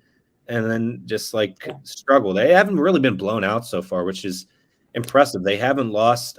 Their biggest loss so far this year was by, I guess, Oklahoma State 25. But the rest of them were also literally down by 1.5, and they didn't cover 23. But keep going. That's still pretty impressive. They got to. It's going to be a little tougher this month because they got to go to Northwestern A&M. They go to the Pitt, play New Mexico, UIC, Montana. So I don't know if it's going to be the same little. New Mexico's insane. I don't know if they're going to have the same success, but they'll be fine come conference play. They'll be up there. They're one of those upper tier teams in the league. Lots of really good hard play. Yes. Final team we'll talk about is the Southern Jags. They lose just one player from last year's third place roster, and there's no real stud on this team who's going to be the best player in the conference. But bring on some JUCO guys. They're going to have a lot of depth. They're going to have a lot of guys rotate through, and they're going to be a team that's going to be more competitive, I think, in this SWAC. Yeah, I've always liked Bryson Etienne. One of the things about the SWAC is the atmospheres of these games. A really great atmosphere. Southern has one in there, so I think that could be a big difference. They battled UNLV in the opener. I know I keep mentioning Cal. People give me shit, but they beat Cal by 8, and they also beat Loyola Maryland by 18. So Cal would finish probably third in the SWAC. Third in the SWAC. I could see that. They probably lose 6 games in this league. especially in the atmospheres they have to go to. I mean, the SWAC owns the Pac-12. We didn't even mention that yet. They split their regular season series and so forth. So the SWAC's on the uprising. It's because of Dion. Dion moved from the SWAC to the Pac-12. Just crazy how all that works. Yeah. But this HBCU movement's going good, and it's especially for the SWAC because they're getting teams like Bethune-Cookman into the league that were in the MEAC.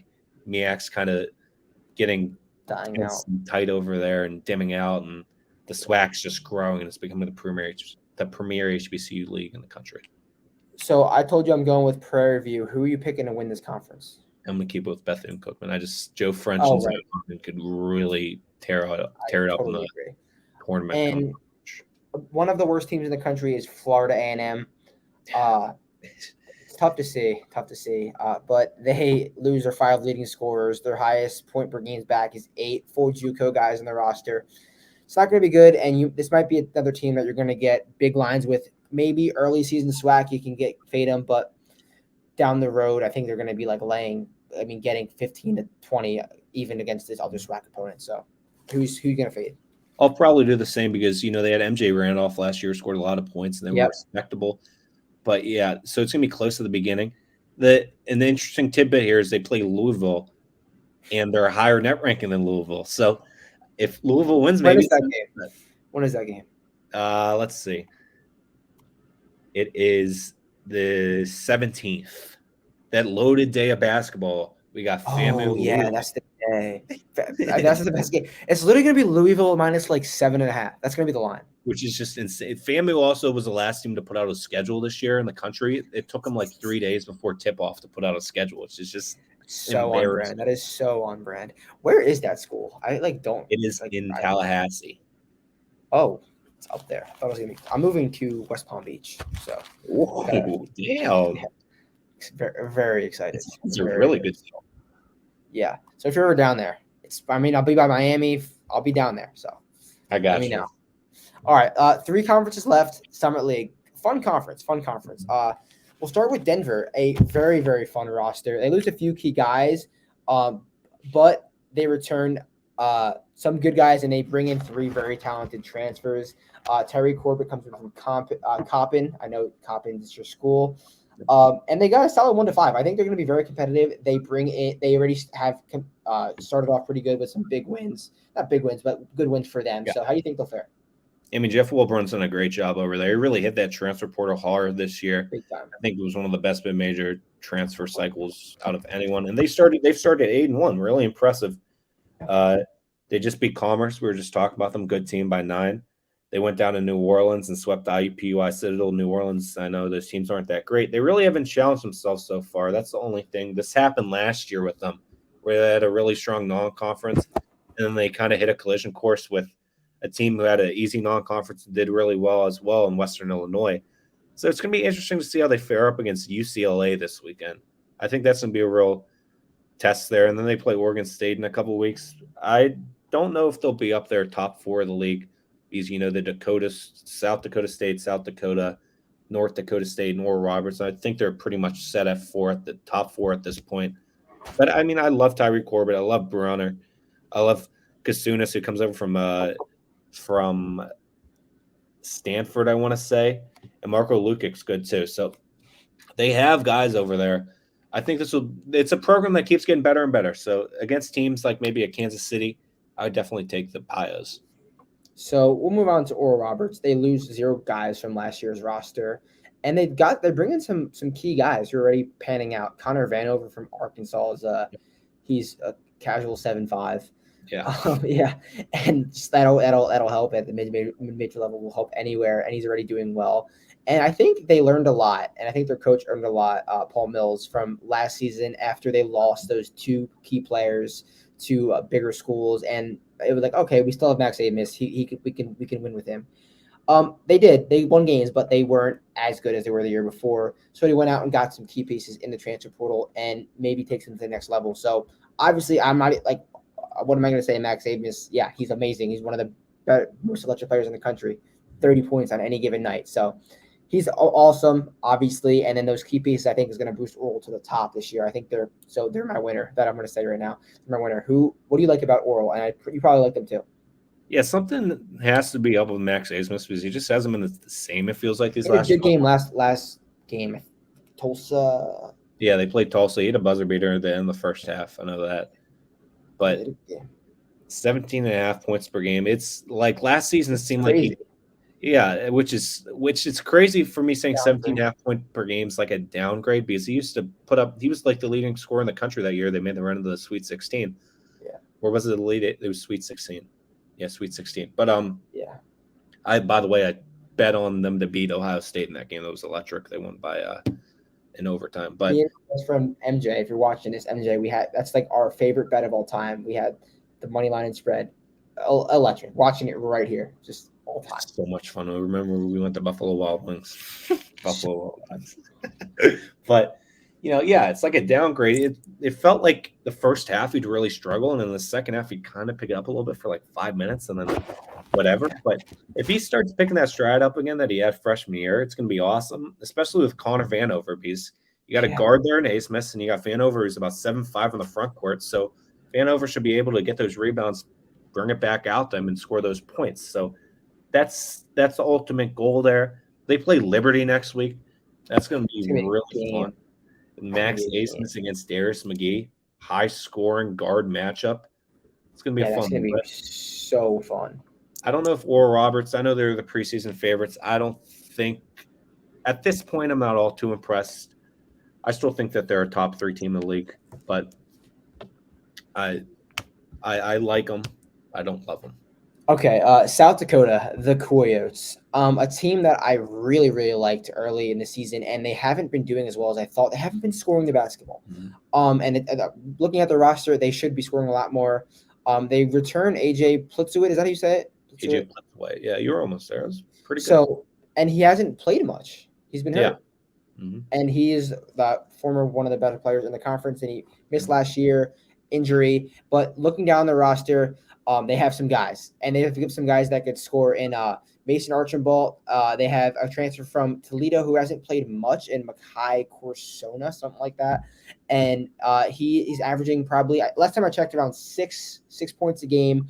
But he's a guy who I feel like should boost their roster. But besides that, they have other guys who can score, and I think it'll come. We saw it. They just beat someone, and I was like, okay, this is the South Dakota. What? They beat BYU at BYU, which is pretty they just beat BYU at BYU, and I was like, okay, this is the South Dakota I expected, and I wrote up this season. So hopefully it was just a little bit of a slow start because I just love their roster so much. I think they're gonna. I don't know if they're gonna be on par with South Dakota State last year, but I think they could score a lot of points, and I'm hoping they will. Yeah, I think they have a great roster. That BYU game, they were leading by quite a bit, and in those last 10 minutes, they just couldn't make a basket. So it was the defense that really won that game. Winning a game in Provo is probably one of the most difficult things to do in the country. So it was really impressive. Eric Peterson's first signature win over there. But like you mentioned, they have just so many dudes. I think they bring back 3 All-Summit League players. AJ Plitzuit didn't play last year because of injury, and he's still recovering from a little bit, but he can score the point like all get out. And then they brought in Paul Bruns, who was the league freshman of the year from North Dakota, and he comes down, and he's just been doing a great job. I mean, it's impressive. Cruz Peralt Hunt, Tassos Camateros, Mason Archambault. They got dudes. I really love this Coyotes team. Obviously, I'm going over there next month to go watch them play, so that means quite a bit because I could just say no, but it's for South Dakota State, right? Yeah, it's gonna be a fun one against South Dakota State. That's bet the over. Yeah, probably. There's gonna be a lot of points. Wait, they're gonna be running. Circle back real quick. Did you say they could score points like all get out? Who's that? Did you say they could score points like all get out? Is that South what you said? Dakota State, yeah. Okay, this has nothing to do with basketball. That is my favorite verbiage. Comparing things to all get out. Just by the way, I use I don't it like know what that means. I just say things. It's so funny. I always say it. I cannot wait to show my best friend this. This is so off topic. Sorry for watching. I always say it. It's so good. I have so many of those. My roommates hate it because they're all from Maryland. I'm from Pittsburgh, so I got all these funky Pittsburgh sayings, and they just make fun. So good. It's literally hilarious. Okay, South Dakota State. They've been the class of the Summit the last few seasons. They lose their 3 leading scorers, including the stud Baylor, and now they are kind of looking not like they've been. They're having trouble scoring, especially versus, I mean, a good Kent team, a good Kent defense. They picked it up in the second half, but that was a bit of a surprise. And they have a lot of experience and a lot of depth on this team, but they're not going to be as good as they've been. Yeah. I mean, they lost Baylor Shireman. That's a huge loss. So, I mean, they lost a couple guys, but they have Zeke Mayo coming back is a really big piece. Yeah. I don't think they're going to be as good as last year. Of course, it's going to be hard to be as good as last year because they had the greatest season in some league history. They went unbeaten. If they were, that'd be impressive. That'd be impressive. But, they do a great job over there in Brookings. And I think it's a really good program. I was laughing because Jeff Goodman sent out some tweet. You should make your way down there. Georgetown, free tickets on Wednesday. Versus who? Against Siena. Siena's a pretty good team. Oh, I love Siena. Free 6:30. tickets? Yeah, Goodman said Georgetown will be paying people pretty soon to watch, but free tickets at Verizon One Arena or I keep saying Verizon One Arena for whatever reason. Capital One Arena or Verizon Center, whatever the hell it is now. Capital One Arena. Yeah, it's not far. So yeah, okay. Circle back on South Dakota State. They've been good, but we don't think they'll be as good as they have been. But they battled Alabama.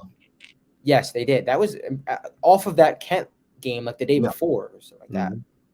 Okay, so I'm going with Orville. Who are you picking to win? South Dakota, just because I think they have so many dudes that if they have they'll pick it up too. If they continue to pick it up, that BYU game was a huge stepping stone. They just need to get that offense consistently rolling. We saw it in their first game against Lipscomb. It kind of came from behind there early and showed them up. But I really do like this South Dakota team. Agreed. Okay, a team I'm going to be fading, not really a surprise, is Omaha. They're a team that's been historically bad, and they lose 5 of their 6 top scorers.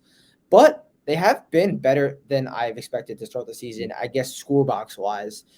Who knows if that will stay the way it is, but I just think in conference I'm going to be fading Omaha. I love Frankie Fiddler. He's their star at Omaha. So I'm probably going to go North Dakota because they lost Bruns, and they're just not good to begin with. So I'm going to go with the Fighting Hawks. It was between one of those two. Yeah. Okay, 2 more conferences left, and we'll start with the Sun Belt, who is it's a good conference, definitely a good conference. Start with JMU. They play Virginia tomorrow night, so that's going to be a fun one. So they return 3 leading scorers, and they add Noah Friedel from South Dakota State. A bit of a revenge game. Well, last week they blew him out. Yeah.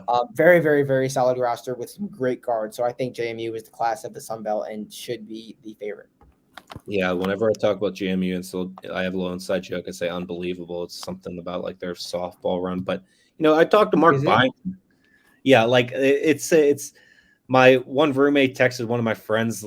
He supposedly did. He says he didn't text him this. He was JMU unbelievable. Like anyone was watching the softball championship. No offense to softball. Unbelievable. Yeah, like JMU unbelievable. So we just say JMU unbelievable all the time. But I was talking to Mark Byington a couple years ago when they went from last to first in the league. And it's like, yeah, I just needed a new change of scenery. He was at Georgia Southern. He's like, I need to go to a new league. And now he's back in the Sun Belt. So it's going to be interesting to see how he does in the Sun Belt. They've been blowing teams out. That offense is putting up like 90, 100 points per game, especially when they're at home. Like we mentioned with Towson earlier, it's tough to play those 3 games straight. And that tournament in Savannah was all kinds of crazy down there. But I really like what they have. Molson, Votto Morris has been there a couple years. He's transferred from Mount St. Mary's. Mezzi off from another Mount St. Mary's guy. I think Mezzi and Votto are going to be really big over there for JMU. Noah Friedel, like you mentioned. We were just talking about the Summit League, comes over from the Summit League. Sule, Justin Amati. It's a super deep roster. Lots of guys that can score. I've been really impressed with JMU this year. I mean, it was North Carolina. Is that their only loss? They lost 15 or something like that to North Carolina. Yeah, and then they lost by 2 to Valpo, which that's crazy. I remember. Yeah, that tournament in Savannah did something that it was like some voodoo shit. But I really do like this team. I've been really impressed. I've consistently had them in my top 25, which I was not expecting heading into the season. But like it was tough last season because they knew that they could make the NCAA tournament, so they weren't coming out every night and were like playing their asses off. So I understand that. I think this JMU team's really good. Okay, we will talk about Louisiana, a team that returns 2 double-digit scorers, including Kobe Julian and Jordan Brown. That is going to be a pretty solid front court that they have. They lose Theo Akuba to Ole Miss, I believe. He's going to be very missed on the glass, like double-digit rebounds. He was this guy who was a go up and get it. Like, who do we talk about? That was someone who was undersized. Will Shadow Goes up. Man. Yes. Right off the Same conference. Sunbelt. The same guys. Okay. So yeah, Louisiana should be decent this year. I don't see them running with JMU, but they have a very good front court that can will them to victories.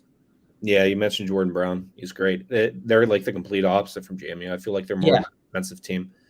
I don't know why I can't think of their coach right now. He's a great coach. He came from somewhere else, but he's been great for a long time. They squeezed past New Orleans this weekend. That was a really gritty win by them. And they won that tournament in Nashville. They beat TSU and they beat Harvard. Both pretty handily. There's a lot of really good teams in this league. We probably won't even touch on all of them, but like people really like Louisiana was a preseason favorite, I want to say. But this year? I think so. There was just so many teams. Like there was like you couldn't go wrong with anyone heading into the preseason. Honestly, Marshall, JMU, Troy, App State, Texas State, Louisiana. But there's been teams that have like I don't know. I don't think we're going to talk about Southern Miss. Like, and yeah, they kind of came out. I didn't really think they'd be like this. Nowhere near this good. Yeah, you could do the Southern Miss thing now though. I honestly thought Southern Miss was going to be really good.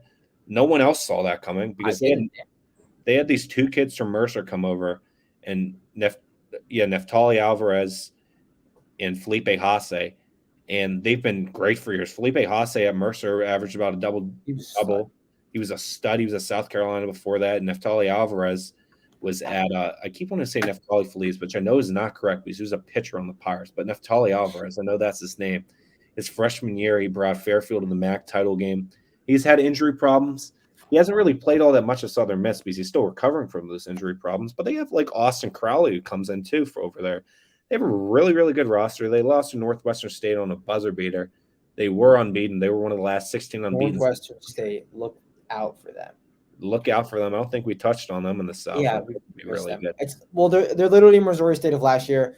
That's what they are. That's all you have to know. They're just Missouri State. Yeah, exactly. But Southern Miss impressed me. They got a lot of really good additions. Old Dominion impressed me when I watched them live. Marshall's been one of the best teams in the country, in my opinion. Tavian Kinsley is a baller. Puts up he puts up about like 25 points per game. I can't wait to watch him this weekend up at Robert Morris. It's gonna be a fun one. Yeah, so we'll move on to Marshall. Like the roster, I just love so much because they got the double-digit scores. They got the key pieces in all the right spots. They got the point guard. They got Kinsey, and they got I'm not going to try to pronounce his name, but it's something creates like Obina something. The center. He's another. Yeah, whatever you're about to say is correct. Mm. So yeah, I think that roster is really good, and they bring on Camden Kerfman. I didn't know from that. From VMI. Yeah, from VMI, who had success there. Averaged like 15 points a game at VMI, if I'm remembering correctly. But he was a stud at VMI, so add him, and they've been awesome. They lost to Queens early in the season, and I was like, is Marshall going to do this to me again? Because I loved them last year, and they just never really panned out. I was like, are they going to do this to me again? But they've written the ship and been really solid since then, so I love Marshall.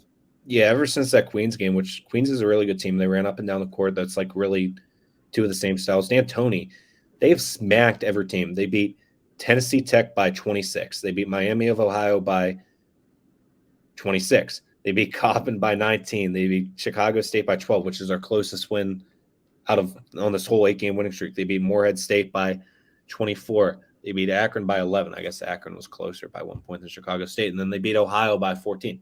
So these are not like teams you just step over, especially that Coppin State game absolutely amazed me. They've just been blowing teams out of the water. It's been really impressive what they've done over there. They play Duquesne this week. That's going to be a fun.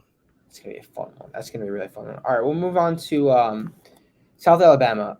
Richie Riley is doing a decent job there. They lose 4 double-digit scorers, but they bring on 4 double-digit scorers from all over the place. Kevin Samuel from FGCU is there.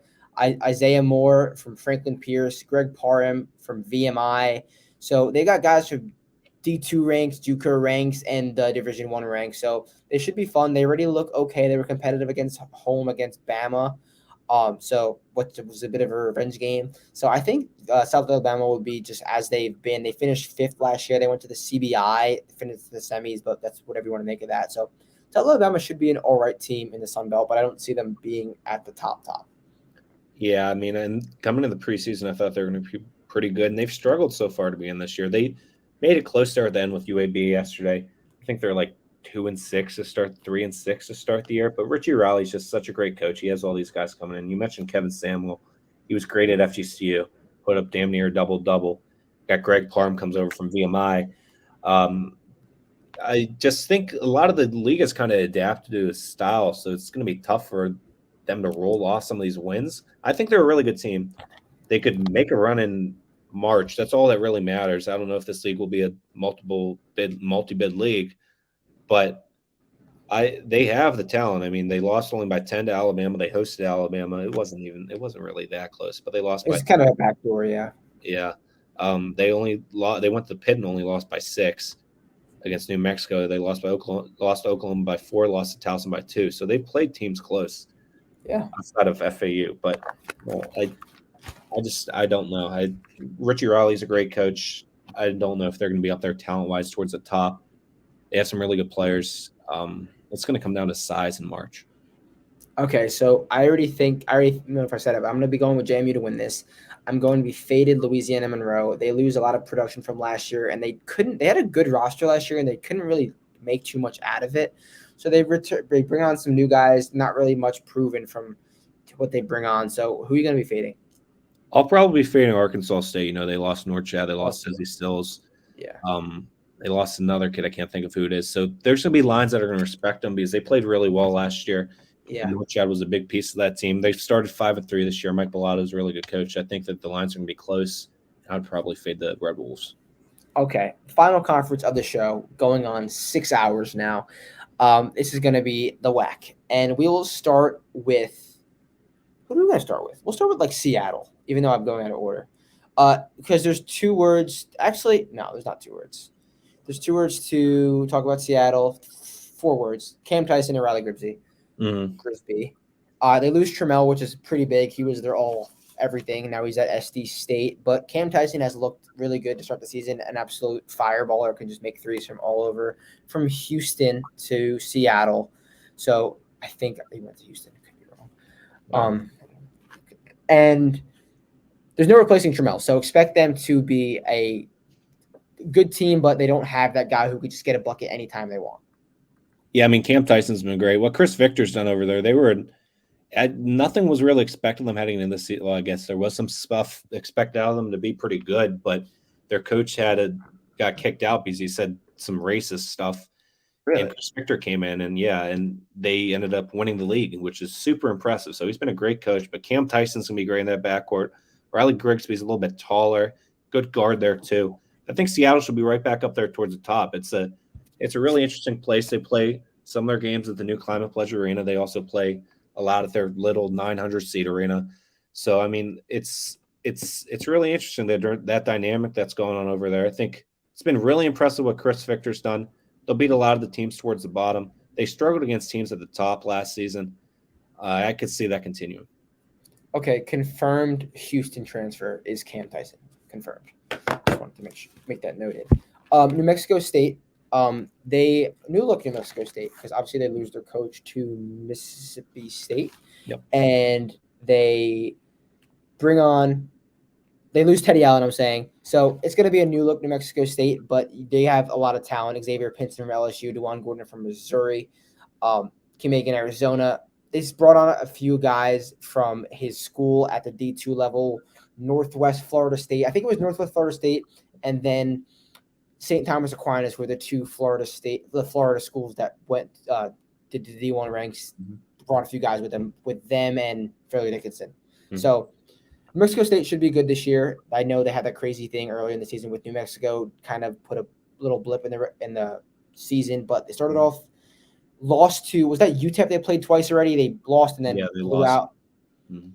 So New Mexico State will be good again in the WAC. So what's your take on them? Yeah, you mentioned all those transfers they got coming in.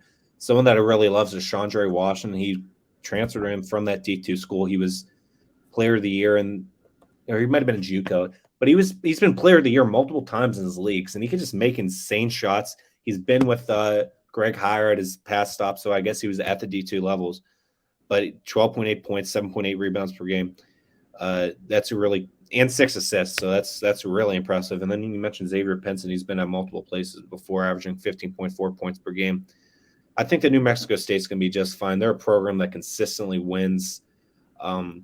They've owned the WAC for a very long time, and I don't see that changing. I think that they'll be right up there towards the top.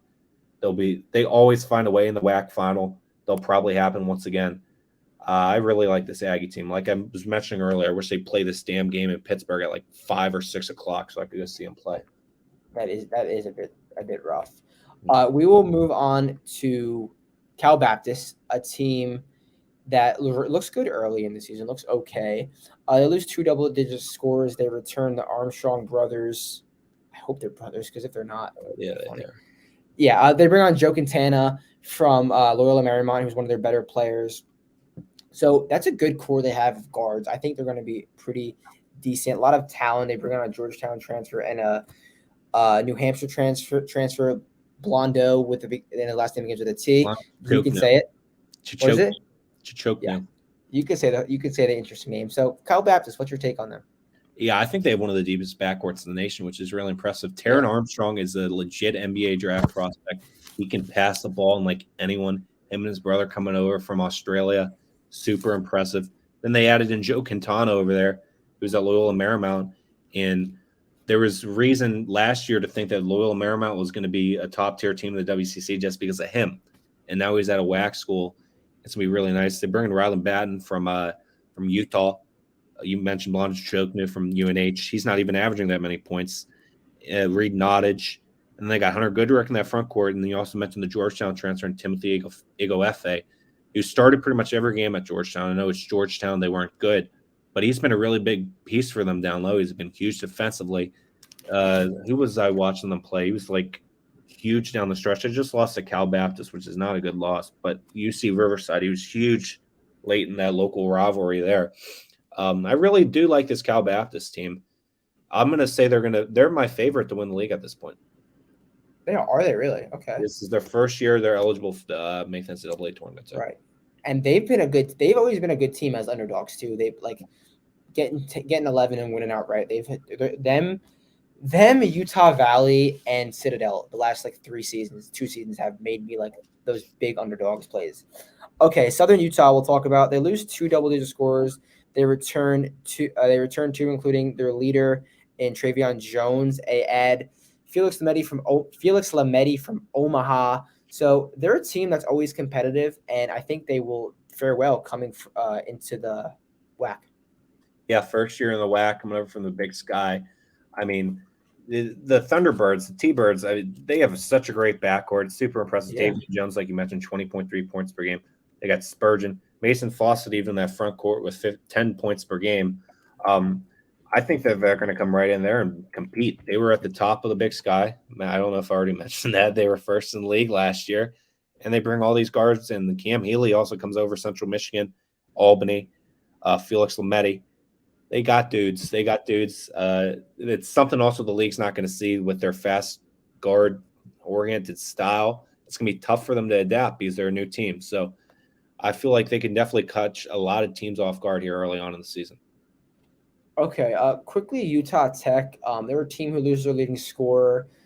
Previously was Dixie State, if you weren't sure. They were a team who loses their leading scorer, but they return a lot of players. So they have a lot of depth, but how much talent do they have? How well can they fare in this WAC? They're a team that will upset someone at some point in the season, but they might just not be good. So what do you think? How do you think they'll be? I think they have a lot of really good talent, with like these Utah teams, these guys like leave for mission trips or whatever. So it's like weird how like they come in and out. But I like Cam Gooden, like Tanner Christensen, Pope, Letter. They got a really good team. They just went into Weber State and beat them by double digits on Saturday. They battled a really good Utah State team that will, in my opinion, I think Utah State's going to be the last unbeaten team in the nation. They kept them down to 5. And, I think this Utah Tech team could pick off some teams. These Utah teams are really good. Utah Valley is going to be really good this year, too. They don't have Fardal's MEAC, but they have Trey Woodbury.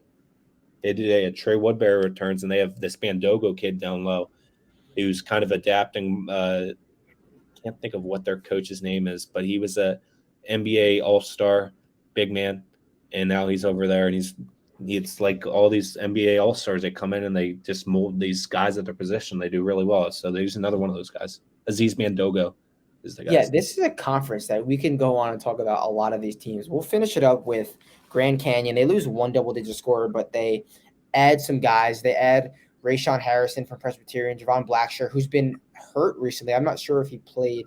He didn't play against Wyoming. And they won. Yeah. I believe they won on the road. Noah Bauman from UG. Georgia, yeah, okay. And the most interesting piece, I think, is Aiden Igian, a guy who was a massive high school recruit, went to Louisville at first, and then he's been in a few places and never really panned out. But if you look at this kid, he looks like a young Dwight Howard. I mean, that's a high compliment. He's absolutely ripped, huge. He's from Ireland, and he's just a stud. So I'm not sure how much he'll play, but I like to see him in this mid-major, like lower tier mid-major roster, because he's a guy who can possibly be a stud, a key piece. So how do you think Grand Canyon will be? I'm not as high as everyone else is on them. I mean, I really think that they're a two-trick pony with Javon Blackshear and Rayshawn Harrison coming over from PC. I mean, he was great at PC over there in the Big South. I really do like Noah Bauman. It's a great forward. But, I'm not – I mean, that atmosphere is tough to play in, but I'm not that high. Scott Drew, he's done a great job. He did much better than I don't even want to say it. I don't remember his name, and it's better that I don't say it. But he was an NBA. He played for the Suns or whatever. But I'm not that high on this Grand Canyon team. I think that they're going to be really good, but I don't know if they're going to win the league. I'm going to go with GCU to win the league. I think they've been close, and they've ran into some – no, they've gotten there, but they've been close, I guess, the past, a lot of years. Great atmosphere. I think great coach, decent roster. I'm really banking on this Iggy pick. If Iggy can get in the game and get solid minutes, he's played a little bit. If you don't really know about him, look into him. He's a good player. So I'm gonna go with GCU, and I'm going to fade UT Arlington, a team that loses 3 leading scorers, they return 0 double-digit scorers, and the transfers have little to no experience. So that's what I'm gonna go with. Win and fade. Who are your 2 teams? Yeah, I'm probably gonna go with Cal Baptist to win the tournament. I think that New Mexico State will win the regular season. And I would fade UT Arlington, like you mentioned. They'd lose everyone. They've been an absolute mess. It's a new league for them, but they've been an absolute mess. We didn't mention Sam Houston State. Sam Houston State's had a great start to the season. Beat Utah. Net number 7 or something like that. 7 in the net. The best. We have to mention them. We have to mention them. But the WAC's a great league. It's great. A couple years ago, you had Chicago State, and you had some really bad teams there at the bottom. Even going down to UTRGV nowadays is not that easy. So it's they can score points. They can score. I know that gambling TikTok loves them. Really? That's hilarious. Yeah. Overs. I bet a lot of their unders, to be honest. They can score. Okay, well, that's the WAC. So if you're still with us 6 hours later, I would hope you aren't. I would hope you're skipping around, watching conference by conference and tuning into this all season long, because this is a conference preview. Hopefully our takes hold up until March. So, Nick, I really, really, really appreciate you joining me. Your insight was amazing, and this was a fun show. It took a lot out of us, but it was a very fun show, and hopefully we could do it, make it a tradition year by year, but we'll figure out a better way to do it than 6 hours. Yes, sir. I'm here. I got you. Appreciate it. Well, I'll catch you guys. You know where to find us. Hit us up on Twitter. Any questions, we'll be there. And I appreciate it. Catch you guys soon.